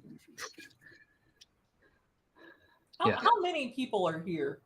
How many of them? I don't know exactly. There's at least 4 that I've noticed. They look different, coming and going to eating and leaving the temple, but I've heard larger things is somewhere in the temple room. Oh, I may have Hey. taken care of that. Oh, the temple room. Never mind. Oh, quick question for you. I found one of your holes. A nice hole. There was a smell, particularly effervescent aroma. What, pray tell, might that be? The hole's down to below. Here we go. I mean, it's a hole, so yes, by definition, it goes down below. Be technical about it. I've seen holes in the sky before. Oh, do tell. Sky holes? Like where your mausoleums are? Sure, Yeah. pal. I wasn't born yesterday. Now, what about this, my hole? The good smelling hole. What's in that hole? I do not know. I've not ventured down there. Again, charlatan. Okay? Might as well give Rockman the map here. That's a great idea. Bubbles, you're in charge of the map. Great. We've sealed Thank our you so much. fates. Okay, well, thank you so much, Sorenth. This has been great. Good luck on not dying. I hope you didn't happen to have a pet carnivorous slug. No. I saw that thing milling about, but it did not see me. Okay, well, it won't see much anything else going forward. So I think Sin at least will go ahead and leave. We'll try to draw attention away from you as best we can. So Is there anything else in this room, Soren, or is it just you and your little bunch of metal frames? This is where I've been holed up trying to be quiet and stay out of the sight of the humans to better understand what they are up to. Okay. To understand them is to know what will help cause the molt. Or we could just kill them and take what they're protecting. That seems easier. Knowledge is power. Okay. Cherish is gonna head out the door, and then she's gonna wait in the hallway to see who else joins her because she has a plan. Yeah, I mean, I'll go in the hallway, sure. Skint was already in the hallway. I'm walking then- past you. I am obviously following the map somewhere, but I am not looking in front of me. And so I probably bump into the wall across the way. And then like move my way down towards the door that was catty corner, right across the way out. Yes. And so Skint, how far down the hall did you go before waiting to see if anyone else joined you? You're muted. I would probably wait outside, and then once Bubbles started, I would just go as well. So, Okay. So- just trying my best to guide Bubbles. Gotcha. And Bubbles is starting to go into the mess hall area that you had been into before. I'm gonna be like, no, we've been there. Keep going. Yep. Driving him from behind. And as you're starting to navigate Bubbles, let's see. You said Cherish had a plan. Were you going to bring that up? Yeah, Cherish is gonna kind of catch up to him. It's like, what if we use Soren as a distraction to get everybody out of the temple? I Ooh, feel like it does would it- just be easier to ambush them in the temple. Well, yeah, but we could get most of them out of the temple if they were going after Soren and not us. Okay, but I could just stand outside of the temple and go, I like eating humans for breakfast. And then they could file out one by one. And then you could just whack them on the head. Okay. I mean, I don't want to lose a fellow brother in the mold, you know? I mean, okay. That's fair. You know? So that's just a rough plan that I came up with while talking. So if you have better plans. Or Kragan is so big and strong and brave. Kragan could just go in there and kill them all. Please. You know, if there's anyone in Get here that I real, trust to sister. do that, it is Kragan. So Was I born yesterday? Get out of town. Not going there alone. Those humans. oh no. so How about you you leave. stand out? How about you stand outside while they come after me, and then kill So them? you're gonna use yourself as bait, and I'll on a bonk these humans as they come through this door. Yeah, I think I look pretty. All right. Well, if you're willing to stand out there and be bait for humans, I'm game. We'll see how this plays out. I hear their skin is soft and full of meat. I'm It curious is. to see that meat. If you know what I mean, like the meat, the bones and the muscles, and I didn't bones need are to know mine. what you meant, but You the can't have blood. it. You can't so have the body. Whenever I hit a door, I open it. Okay. Oh, So no. you kept going south while they were talking the plan. I Yeah. assume you were talking as you were walking. You Yeah. keep going south, and then while you're in the middle of working this plan out, all of a sudden Bubbles opens the door to the right. okay, Did you open- I'll go. I'll Is probably that be the like mausoleum or is that the temple? Temple. behind. Go. Just gonna move Bubbles behind me and be like, "You keep looking at the map, my man. Hey, humans! Are you ready to die?" As the door opens and you yell that, you can see light from inside. The inside of this room is very well lit because the light is pouring out into the hallway. And you hear, "To die? Who's there?"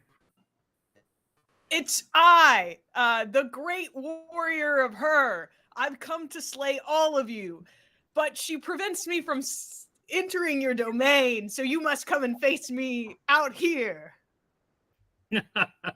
Okay, let's see. And you hear some shuffling going on inside of there.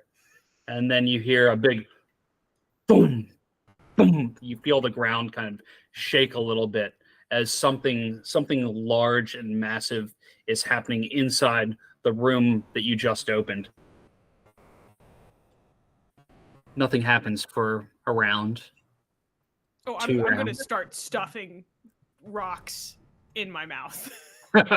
Okay, excellent. Cherish is going to get on the side of the door. Does the door open in or out? It opened in. Okay. Cherish is going to get on the wall on the hinge side of the door. Okay. Bubbles? I am 10 feet into the room before I pull the map down and look back at my friends and look forward. Okay, so Bubbles just kept going past and worked their way past you as Clint was putting rocks in their mouth. As you put the map down, you see someone with a long scepter going and pulling out from double doors to the south, pulling out this large 9-foot tall, strange golem creature fused of multiple different creatures and rotting flesh with a giant orange crystal shard in their chest plate. Up against the right hand, the northern wall, there is a large sculpture of she. It fills the back wall. Each of its heads is aimed into a corner of the wall. There's a metal shackle around each of the necks, and it's chained and connects to a pulpit that's in the center. That's large stone.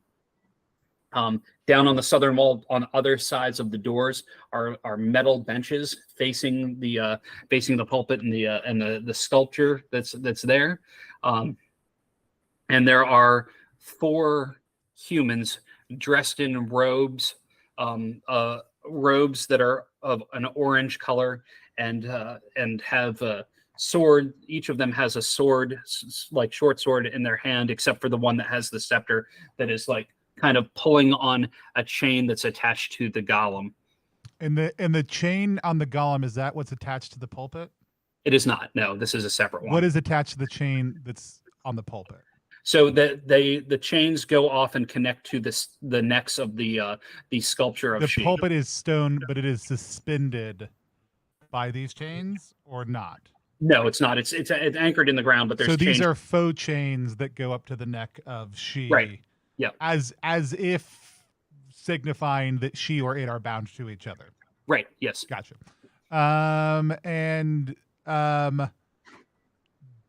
Important question, I think, for this setting especially, that we should canonically establish right now. And that's, are crystals earth or stone or something different? Oh man, There's something. Because it is going to matter in this setting constantly, I feel. Yes. Like. They are something completely different. They're their own entity. Great. Yeah. That's great. Obviously, play whatever way people want when you're playing at your own setting. Right. But I imagine, given the nature of the way magic works and other things like that they would be different. But I just wanted to double check. Cool. You want to roll a d6, Tony? Cool. Yeah. 5. Okay, so you get to decide what you'd like to do.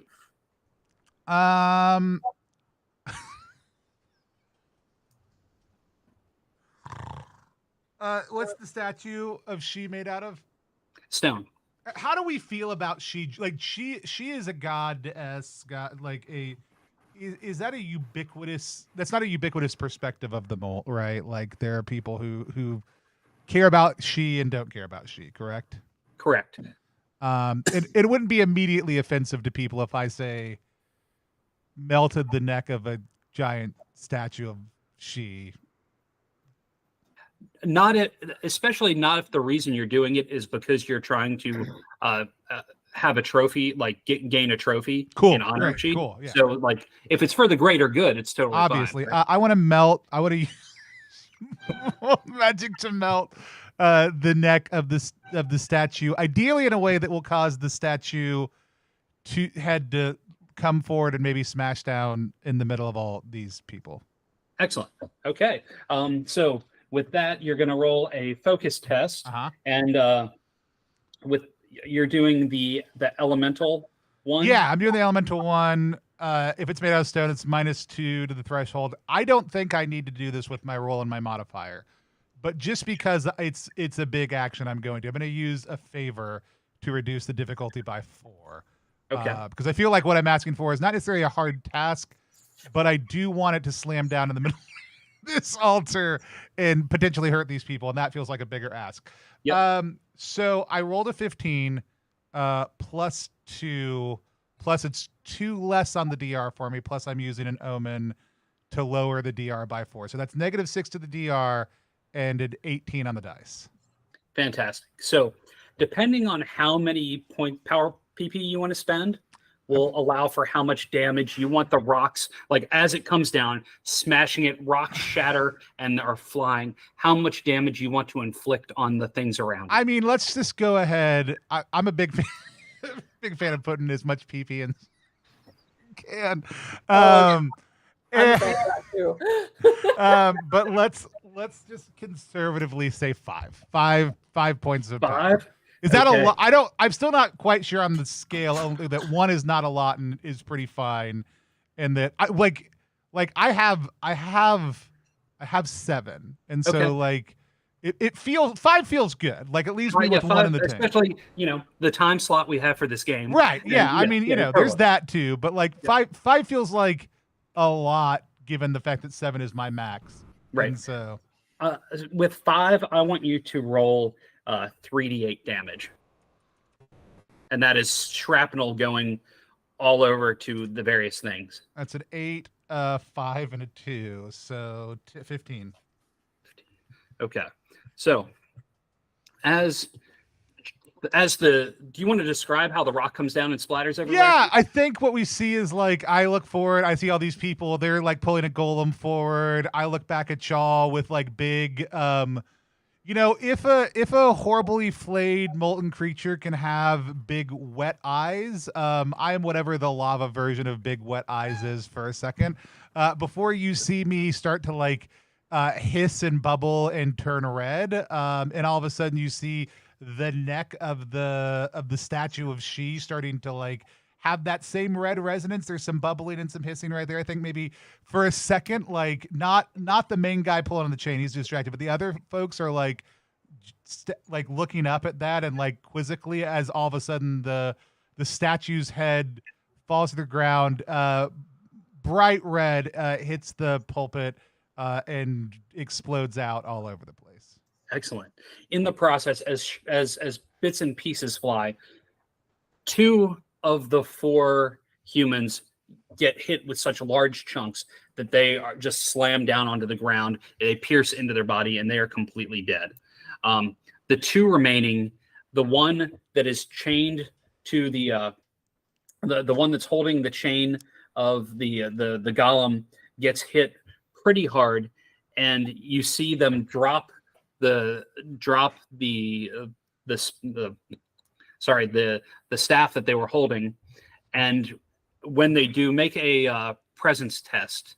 And then is anybody else looking inside the room? Can you from your position? Yeah, I'm looking inside the room.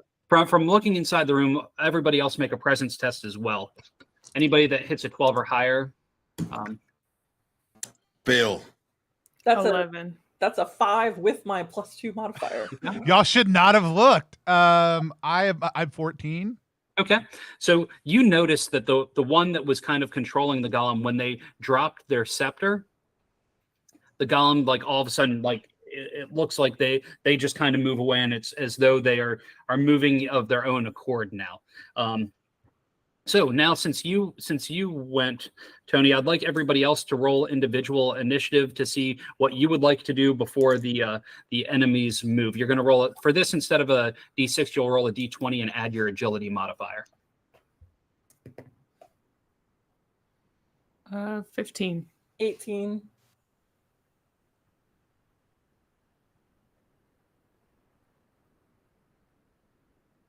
You were muted, Eric. 18, sorry. It's like Eric's really confused by this math. So No, no. Mally and Eric, what are your agility modifiers since you both got 18s, right? +1. Okay, so Eric, what is Kragan going to do? I'm going to leap back. Leap back and kind of move, make sure you're out of harm's way? Yeah, 100%. Okay. What's Cherish doing?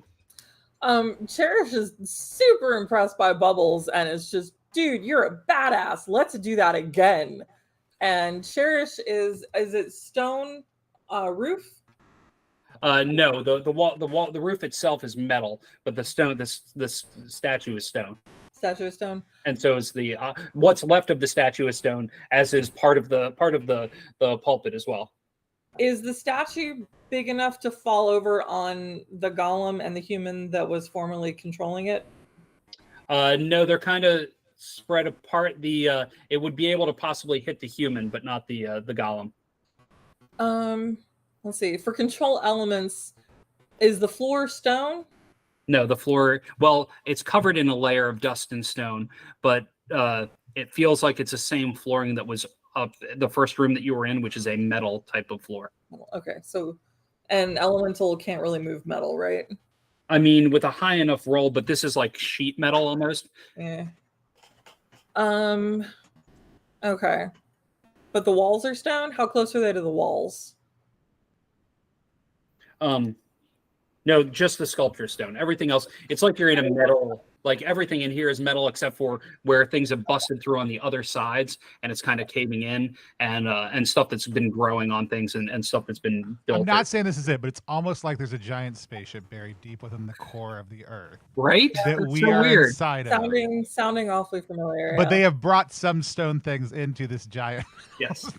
Almost as if. Almost as if. Okay, so there's no way I can pull that off.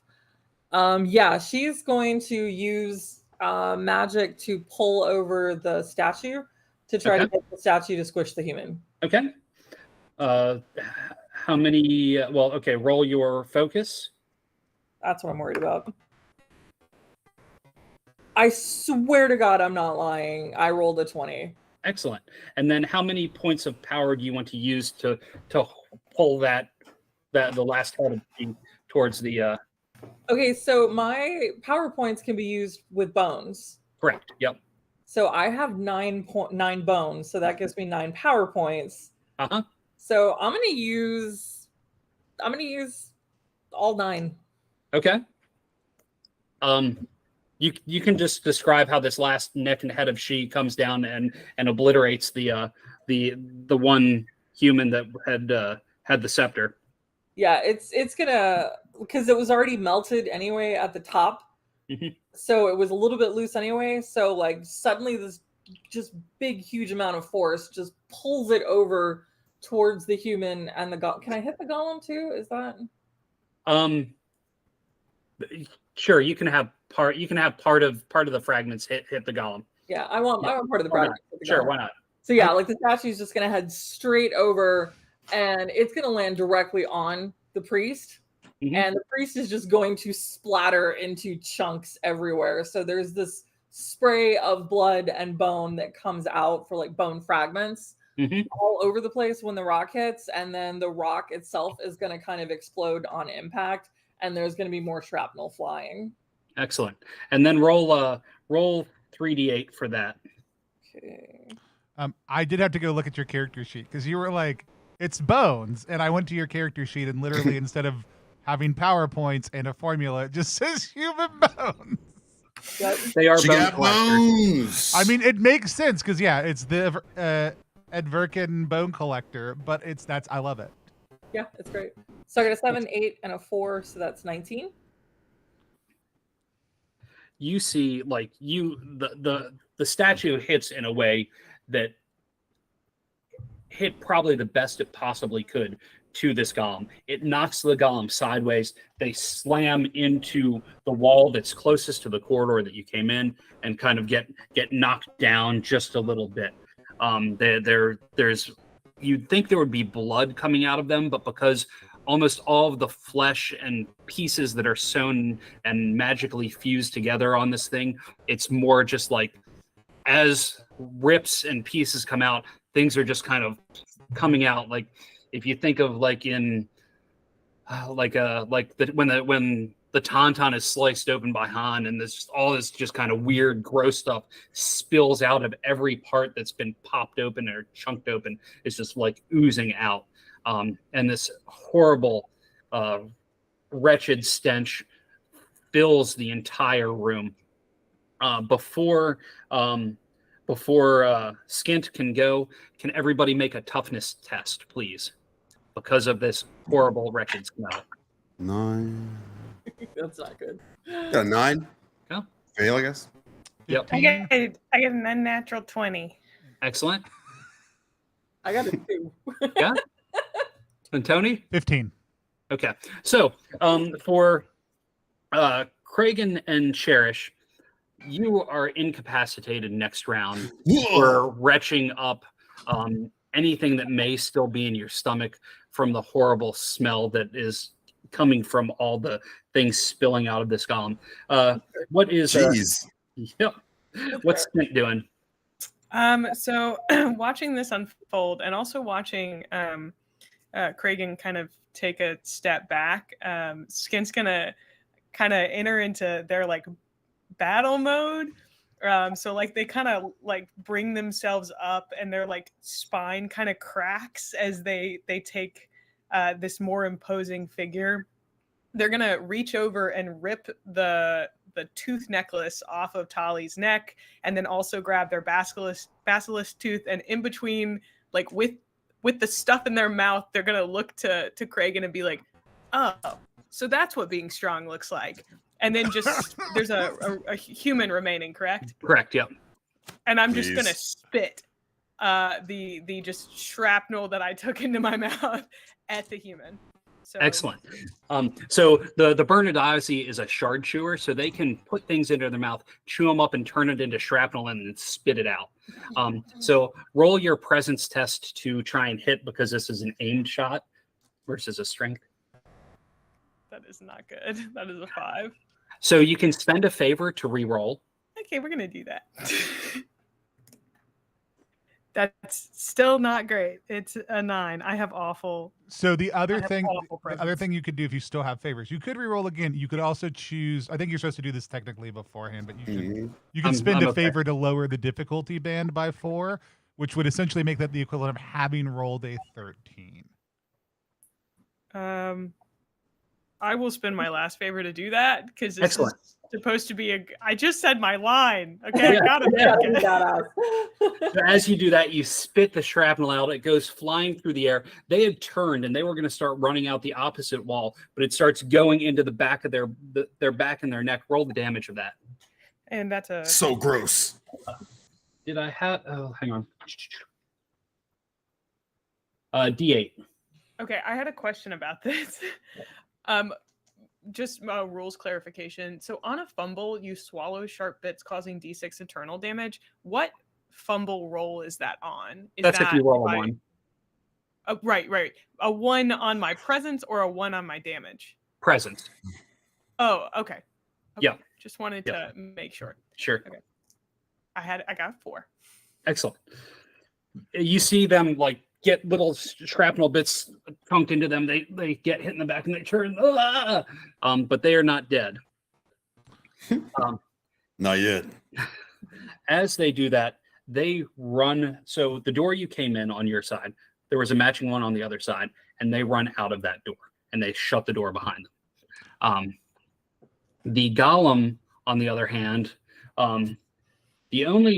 there's only one person really technically in this room, and that would be Bubbles, because everybody else was kind of out in the hallway. So Bubbles, roll an agility test to see if you get hit as they come down with a big, massive fist. I rolled a 12, which is flat for me. Yep, 12 passes. So this fist comes down and just hits right beside you. As you feel the ground kind of shake and reverberate, almost lifting you up just a little bit as that happens. Tony, we never had you roll initiative last time because you just jumped in. So could you roll your D20 plus your agility? And we'll see where you fall in line. Yeah. 20. Excellent. So what would you like? Sorry, What would 19. Bubble? But I think we're all just spitting right now because everybody else is doing mouse stuff. So like, I I aspirate a bunch of molten lava out of my mouth up into the air, just because I think that's what we're doing. How far away is that staff from where I'm at? It's with like you could get to it easily this round. I get to it, man. I picked that staff up. As soon as you pick it up, you feel like a surge of energy just kind of go through your hand, and like you can sense that the golem is now looking at you, and there's almost like a little smile in its eyes. I don't know how I feel about this. How big is the is there a door big enough for this golem to get out of in this room? No, like it was built the double in here door to the south of whatever room it came out of. Man, that's upsetting. This is this thing's entire life. This is the only thing in the room, correct? Like the golem, like everything else is fled or is dead. Yes, fled or dead. Oh, and there's still bits and there's still part of like the pulpit that's still there, that's still intact. Yeah, I mean, I guess I'll walk over to the pulpit and check it out. Okay, I'll let you do that and have my friend follow me. But yeah, we can keep on going. Okay. Well, unless anybody is going to do any combat, we'll still go in order of what people are doing, since you went over, got the scepter, and walked over to the pulpit. Eric, what is Kragan doing? I'm gonna follow up behind Bubbles. I'm just gonna back him up a little bit and see what see how I can activate myself and be useful when the time comes. As you walk over, and you're going over to where he is at the over to where he is at the pulpit. Okay, and then Malakat, what about Cherish? Cherish knows that they were protecting something in the temple, so she wants to start picking through the rubble and looking at everything to figure out what it is they were protecting. Okay, roll a presence test. After she's done puking everything out of her stomach. Oh yeah, including the bugs. Actually, hang on. Both you, I forgot you and Kragan were puking this round. We'll have you. Oh, that's right. That's why I thought we were all doing mouth stuff, because everyone was puking or spitting, and so I needed to do something also. And what's Skint gonna do? I think they're probably gonna try to catch the other priest. I mean, they're a bit blood hungry at this point because they didn't get to actually kill anything. So they're gonna like rip open the door and keep moving. Okay. You run across the room, open the door. You can look out and see them heading south. It looks like they're heading down in a direction that you're not familiar with. And are you gonna keep charging after them? Did you have, I guess you released all the shrapnel that you had in your mouth. So, so you're going to chase after them. I'll have you do this part, and then we'll go back to everybody in the room.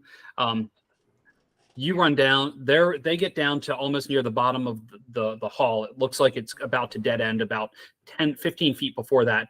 And they start to open a door to what would be the right. And you catch up with them because you're quicker than they are as they're opening the door. And you catch up with them right there at the door space that they're about to open. And we'll come back to you in just a minute for that. Cool. Yeah. Bubbles, you are at the pulpit. Make a presence test. This should be good. The 17 plus 1, I think, or 18. You notice where the pulpit has been cracked and broken. Stone has been dusted away to certain areas where you can see what looks like some sort of metal box inside of it. Metal on the inside. Looking at what's facing you, you see no other thing, but you see a little bit of metal there. There doesn't look like there's any like door or drawer or anything like that, but something is within that rock. I like look up at my big friend and like down at the crack, and like I gently, as long as he's all fine with it, will him to try to rip open the rock. You see this big hand come down and he pops the whole thing off, but it did like what's left of the pulpit in his hand, but it did not break the metal away from what it's still encased somehow. In metal. Well, the metal is still encased in rock. So like he ended up yanking the whole pulpit, what's left of the pulpit off of there, and the metal is still inside of what's in his hand. Gotcha. How big is it? How big is it?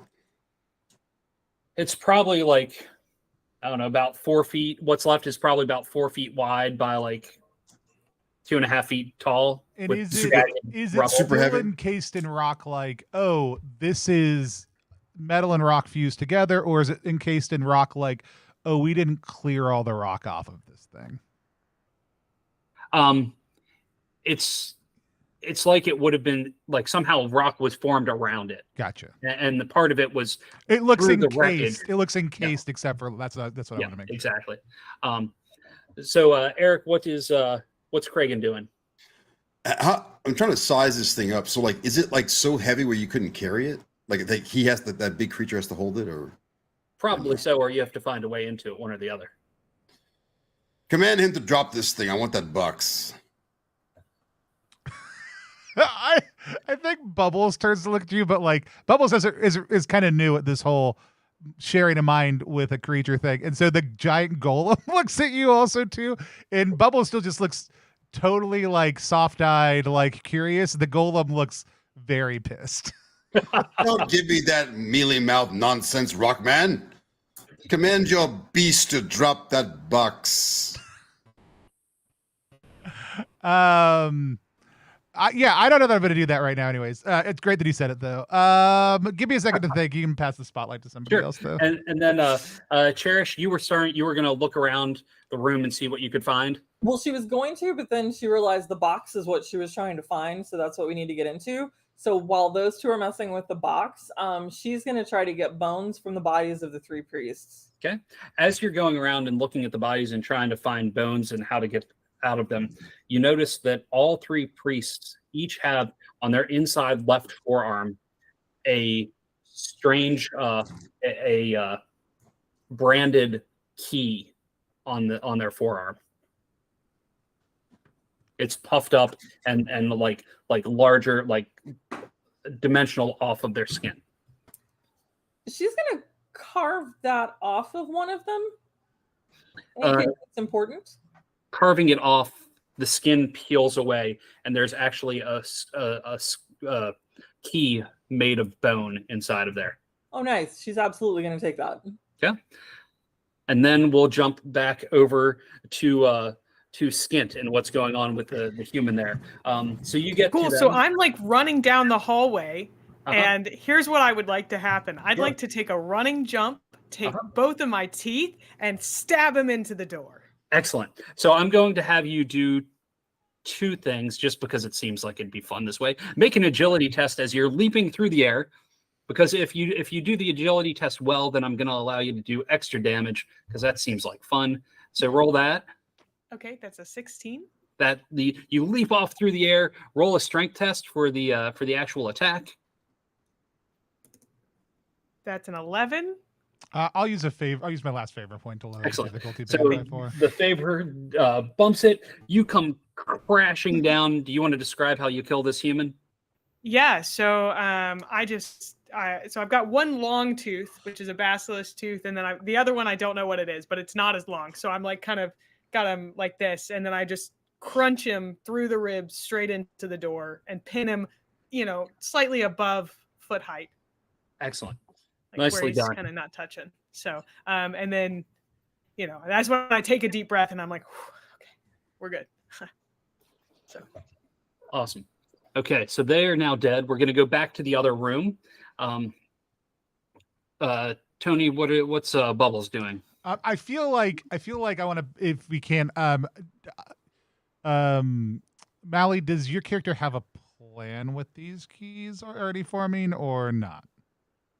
Well, she just got the keys, so her first thought is, does the key open the box? So do you go over to the box? Yeah, I mean, if she comes over and we have a conversation, the golem will 100% hold out the box for us to mess around with. Yeah, if we're out of the combat thing. So did she get any other bones besides the keys, by the way? It'll take a while to actually you basically have to flay the people to get the bones out. So it depends on if you want to do that now or if you want to. Okay, so Cherish is going to go over to Bubble. Hey, Bubbles, I found this key. It might open the box. I don't know what it opens. And she's going to give the key to Bubbles. And then she's going to go back to flaying and getting bones from the bodies. Yeah, we'll roll the box ball around a little bit. Is there an obvious way this would work? As soon as you get the keys near the box, the stone starts, like, now that the key is out, no longer encased in flesh, now that it's up against, like, near the stone itself, the stone starts to melt away from the metal box. Dope. Yeah, we'll just wait. Like, that's fine. Yeah. As once it melts, you notice that the box itself has a lid that could easily be lifted up. As it finally melts away, Scamp, were you going back to this room or were you exploring more? So I'm gonna pull my teeth out, and then I'm gonna grab the guy by his arm, and then I'm gonna drag him back to where he should have died, which is that main room. And I'm gonna be like, "Hey guys, what's going on?" And then you see the rock melting away from this metal box. Is there anything that Kragan wants to do while this is happening? As soon as I have an opportunity, I'm gonna leap up, grab that box. I'm out of here. Okay, so you go to start to trying to go grab the box. What's everybody else doing? While they're all entranced by the melting of the rock from the box. I'm just going to keep my eyes on the golem, because that golem is about to do something really funny for me. Yeah, I don't notice any of it. Yeah, because you're busy getting the bones out. Mm-hmm. She's bonesing it up. I mean, Yep. I'm totally satisfied with Kurgan trying to steal this box from my giant golem. I don't know how high this thing is being held up. I don't know how strong the golem is, but I'm very excited to just see how this plays out initially. Okay, so the hand of the golem was here because it was low enough that you could get the keys around it. The stone is just kind of melting, dripping out of its hands. Kragan, you're going over to try and grab the box.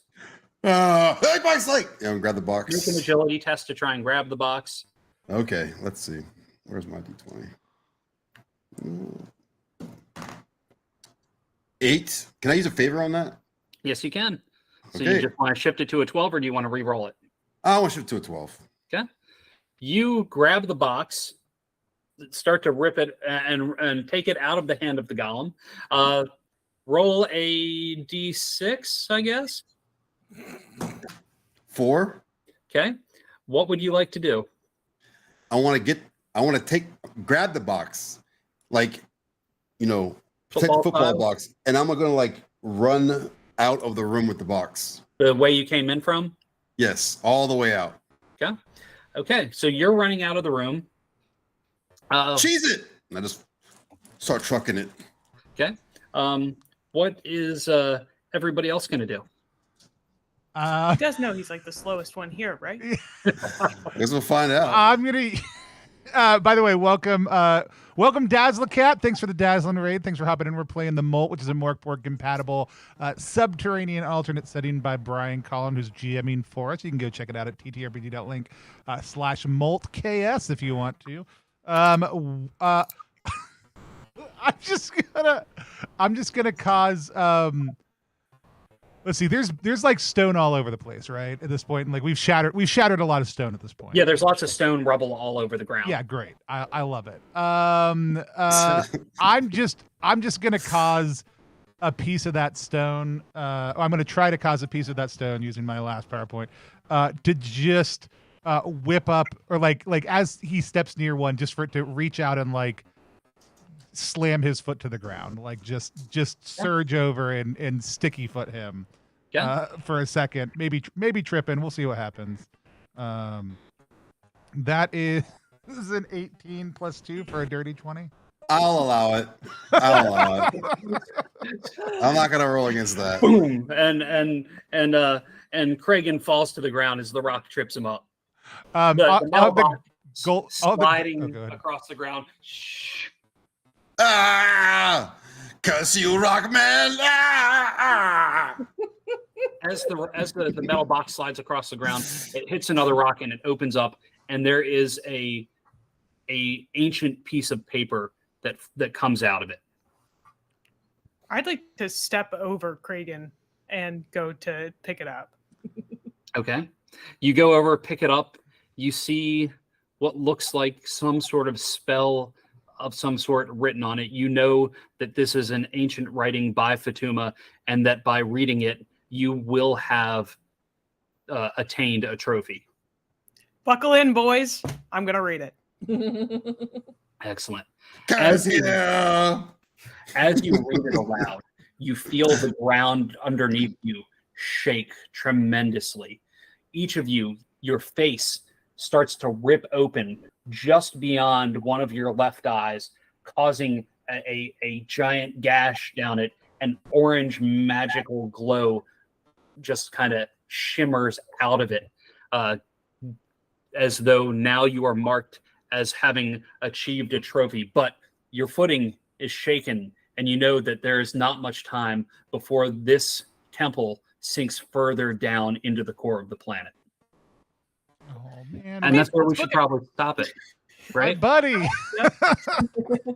Excellent. Let's do our reaction roll. Reaction roll is a live stream inside of a live stream. It's our chance to sit down with the creator of a game we just played and talk about what it was like to play that game today. We just finished playing the Molt, which is a Borg compatible RPG setting set miles underneath the surface of whatever planet, maybe Earth, that Galgenbeck is on. We just had a chance to explore some sort of ship, find our first trophy, and play around a little bit with this alternate setting with some crazy new character classes. I'm super excited. Brian, for folks who are just joining us, tell people who you are, what you do, and any of the cool stuff I missed about the Molt. Hey, I'm Brian Colin, and I am a sculptor, writer, graphic designer. I do a little bit of everything. But the Molt is this crazy, weird setting inside the planet, like Tony had said. It's filled with lots of new species that are created from sculptures, handmade sculptures that I've done. It is weird, high, strange fantasy, and the idea is that those that are inside the planet are going to try and help the outer surface of the planet molt and go away so that they can then control the planet. Most of humanity will perish if these weird species make it happen. Brian, what is Eric? What is the thing you said in chat that Brian was like, I may have to add that as a it's like an evil version of Fraggle Rock. That's like the best way. It's like because I envision these like Jim Henson puppets where you can't see, like they're like you can't see below their belly, but they're like emoting and doing all this stuff, like running around in this. Love it. Awesome. Speaking of which, Eric, why don't you tell people who you are, what you do, and what it was like to play the Molt? What do I do? I am a graphic designer. I'm a layout artist, and I'm a bouncer. I make RPGs, run them, and keep people from playing them. And keep just do my best. What do I gatekeep? I don't think I may be. What is a bouncer but a gatekeeper? Oh, true. Yeah, good pros. I like it. I think it's funny. It kind of reminds me of like playing Troika, where it's like you just have to let go and just immerse yourself. A lot of Brian's writing is like that. You kind of have to like. I appreciate the world building in Brian's games because a lot of OSR stuff they're afraid of that. They just like. It's all charts and nonsense, but it's like fun to like play inside of a person's vision. I can definitely tell Brian wrote this game. You know what I mean? Yeah. So, do you have any questions you want to ask? We can also pop back to you. Go ahead. Yeah. What is your? Are you kickstarting this, Brian? Is it? What is it? I saw it on social media. Yeah, it launches October 24th. Okay. That's my question. That's it. Yep. There you go. Awesome. Let's go down to Mally. Why don't you tell people who you are, what you do, and what it was like to play the Molt? Hi, everybody. So I am MoltKS, and I have playtested quite a few things with Brian. So this was no exception. This was an absolute blast. I love it. Also, I'm a writer. And so a couple things. I would not use PP. Is it too late to change that? Because that's. I mean, I love it, but it's also that's why I called it PP because it's like I'm forever stuck in middle school. Yeah. Okay, as long as it's deliberate, we're good. It's just, I don't know. It didn't seem to fit the theme of everything else, but I know you're not done editing, so like I'll save that. Sure. I mean, you can always call them PowerPoints. It just takes forever. Yeah. takes forever. No, it's the company I work for, a software company. I'm a technical writer in my day job, and we have really, really bad acronyms that are like that. And it's like, guys, this is a software company. If you can't Google it at your work computer, you shouldn't be using it as an acronym. But yeah, so that I love the magic system. The magic system is super awesome. Yeah, that was really cool. I did have a question on the magic system though, because like you have a listing of like, this is a DR12, this is the DR14. You can do like anything you want. Those are just examples. Those are just guidelines. Yep. Okay. That was the only thing I really wanted to clarify on that, because I wanted to make sure that like it was like Mark Borg in general, like it's infinite stupidity that you can do. Right. These are things that are kind of in the range. Right. Okay. Yeah, absolutely. And hopefully in the actual book itself, there will be a lot of that prefacing with that to let people know that you should use your imagination to make magic your own, you know. Yeah, and this is another thing that I generally don't like playing casters in RPGs, because it's like so strict on everything, and it's like, oh wait, did you take that as your spell this morning? Like, did you set that up? And it's like, you cast it once, it's a level 3 spell, but that's the one you cast. You can't cast that again. And this is like, nope, let's just see what happens. So I think that it's just a way better magic system in my opinion. Thanks. Awesome. Mary Lee. Hi, I'm Mary Lee. I play and design games, I guess. And this is kind of my, I guess, first experience with anything Borg-esque, but also probably one of my first experiences with anything that's kind of OSR adjacent. And so a lot of D&D flashbacks when rolling D20s, a time I thought I'd left behind. No, I really enjoyed it. Knowing a little bit about Borg, I get that it's a very like vibes heavy game, and I feel like this kind of carries the same like vibe heavy feel to it. I think my only thing to note is that it's the same thing that I note with every crew or heist thing, is that I didn't really understand why we were doing this together. Sure. And that's like, if there's any way to push that narratively, like in the prose, that would make me just happy as could be. So that other than that, I love the vibes of it. I really like I love driving like a stolen car. My characters like playing, knowing that they could at any moment just go poof, and hopefully in a very silly cinematic way. So I really enjoyed getting set up for that. And the lore itself feels already extremely fleshed out. So I didn't feel like I was getting plopped into anything too big, but there's still like a whole world happening. So that was really cool. Did you have any questions you wanted to ask? Why do you think the Marauders are working together? So because people are trying to earn trophies to try and bring about the Molt, and there's always strength in numbers. Mm-hmm. It's always easier to accomplish a task together than it is on your own. And because no matter who's part of what makes that trophy occur, they get the mark. Well, see, I think that was something I didn't quite understand, because when Kragan went for it, I was like, what a weird thing to do. Well, I mean, like, to be fair, that obviously there's a social contract in play with players. Like, we're not going to like kill each other. But it being a one shot, it being towards the end, I'm going to take the opportunity to like, go over the top with it. Not saying what you did was a weird thing. My character was like, why is he doing that? Right. Like, why is Kragan doing this thing? Yeah, because we all get the trophy, so why is he running away? Unless Kragan runs off and does it all alone, and then only Kragan gets all the glory. That's it. I want the glory. There's also the potential for certain characters to not want the Molt to occur. So if he would have stolen that and not let it actually get read, that could prevent the Molt from happening at least a little bit. I do think it is slower. Yeah. It is both one of the good and bad things of your writing. You do put more world into it, and therefore in a one shot, like, it does feel a lot more dropped in. And given time, like, we could always take time to do like, hey, what did we do? Like, how do we get to know each other? What is our first time? Merc does lend itself more towards life is cheap. You're together for now. You know, start off or move on. But I do think it's one of the things that it's when you're getting dropped in like this, and there is some of those world pieces, having been able to play like Vast Grim over 4 to 6 sessions, whatever we Yep. did, watching how that builds, is really enjoyable to see it kind of come out and play.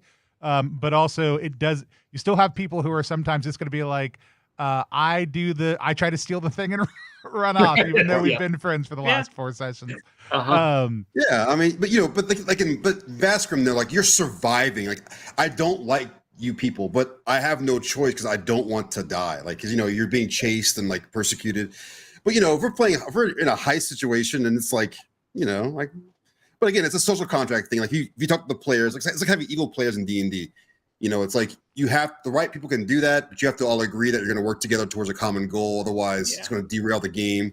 But in a one shot, like in Mothership, for example, or when I run a ton of Alien RPG, all the deaths come from other players in one shots. Like almost all of them come from other players. Like I think it was the right decision for Kragan. I think it perfectly capped off his character arc of being so tough and then not doing anything and then stealing it at the end. It was really good. Yeah. I think for me, having any kind of intrinsic, also not quite understanding this was just because the nature of a one shot, but I think I think that's just a thing that I would consider is like, why is my character doing it if I don't care about her or she or however she's named? It was just very fun to speak as if I did, because I didn't know if anyone else in the group did, So I think that's not necessarily a thing about the game. That was just my experience of playing it. So. For sure. Totally. No, I had a blast. I already said a couple of things that I think about your writing, but again, I think this was really enjoyable. I do also love that you Easter egg yourself through most of your creations, which I think is super fun. It adds layers when you're playing, but I also don't think it takes away anything. It's also really fun to see a barrier on the peak take on Borg, like for this specific adventure, right? Or Expedition to the Barrier Peak. Wait, am I doing the wrong one? Which one?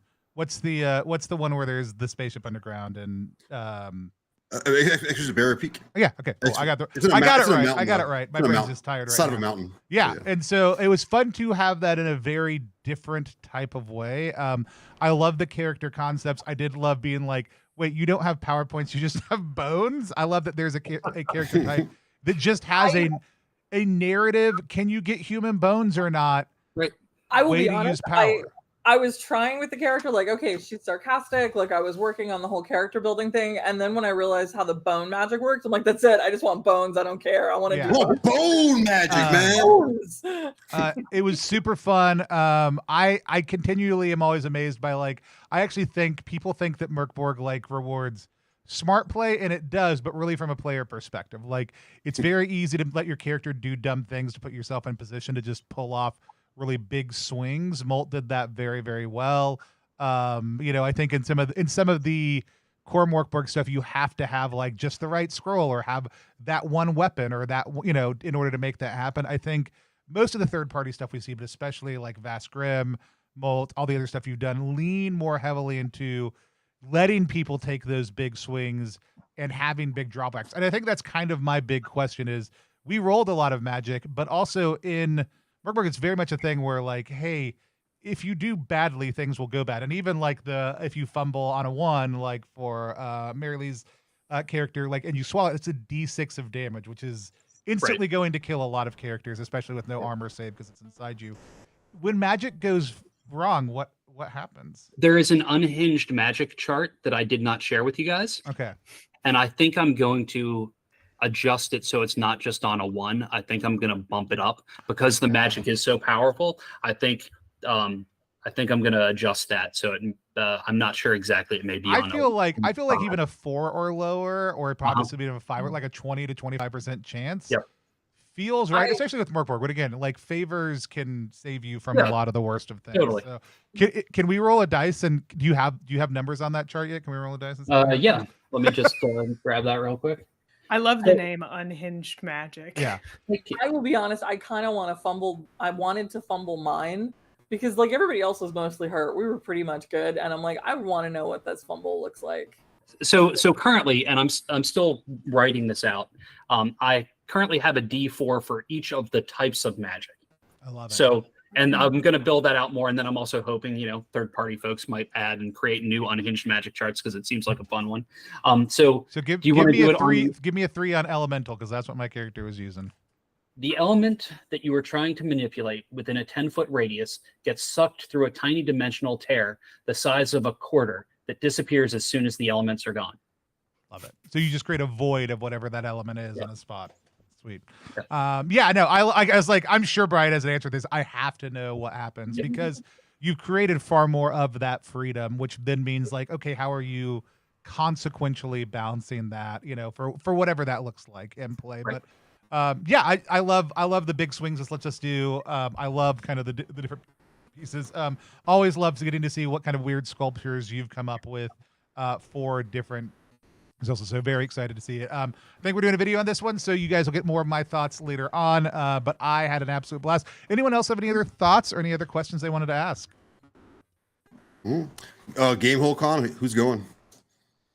Brian's going. I'm going. Even Tuesday morning. I can't. So we've got Save Against Fear Con next month, which is a mental health tabletop RPG for people who do use it for therapeutic practices and other stuff like that. Oh, in nice, New York. nice. Super excited about. I'll be at Metatopia for like a hot minute. I'm going to go for just one day. I may stay for a night. Also, too, for a panel we're doing on building your own zine.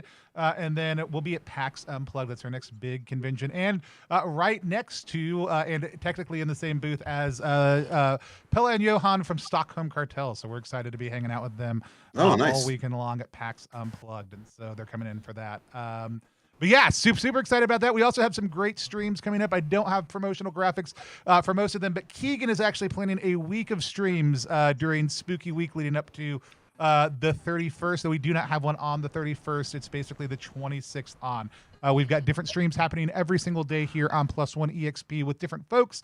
I know we've got Oops All Draculas. I know we've got other stuff. We're trying to get a mega stream of Goth Court set up by Bully Pulpit Games. I don't know if that's going to happen. We've got Layers of Unreality, which is our Zine Quest or Zine Club release next month, along with Fear the Taste of Blood, which is our other Zine Club release next week. You might be thinking, what is Zine Club, Tony? Let me tell you about Zine Club. It is an online subscription. You can go to rpgzine.club to check it out. If you want new cool zines every single month with RPGs sent to you. My mouth is not working. If you want new RPG zines sent to you every single month from emerging and expanding creators, people who may not be able to access crowdfunding otherwise, or who are trying to get their game in favor in print for the first time ever, head over to rpgzine.club and check it out. Would love to have your support. It also helps make things more sustainable for us on the channel. We're huge fans of building better pathways to publication and play for small and emerging creators. Would love your help in making that happen in a more pronounced way. Check it all out over at rpgzine.club. But Brian, for people who don't know, when is your campaign launching?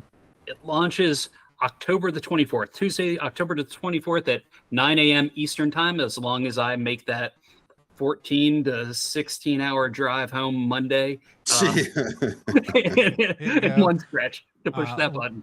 Love it. The Vastgrim van, man. Love it, love it, love it. So keep an eye out for all those great things and head over to ttrpg.link/moltKS. If you're watching this before the 24th, then you can hit follow on the campaign to notify when it goes live. If you're watching it afterwards, it is already live, so go support it and back it. We don't have a good way to end streams, and at this point, we're not interested in figuring it out, so we're just going to wave at the camera until I take us offline, which will be far more awkward if I just let it stretch out into infinity for a moment. I mean, I look good. Keep it going, Tony. We're chilling, man.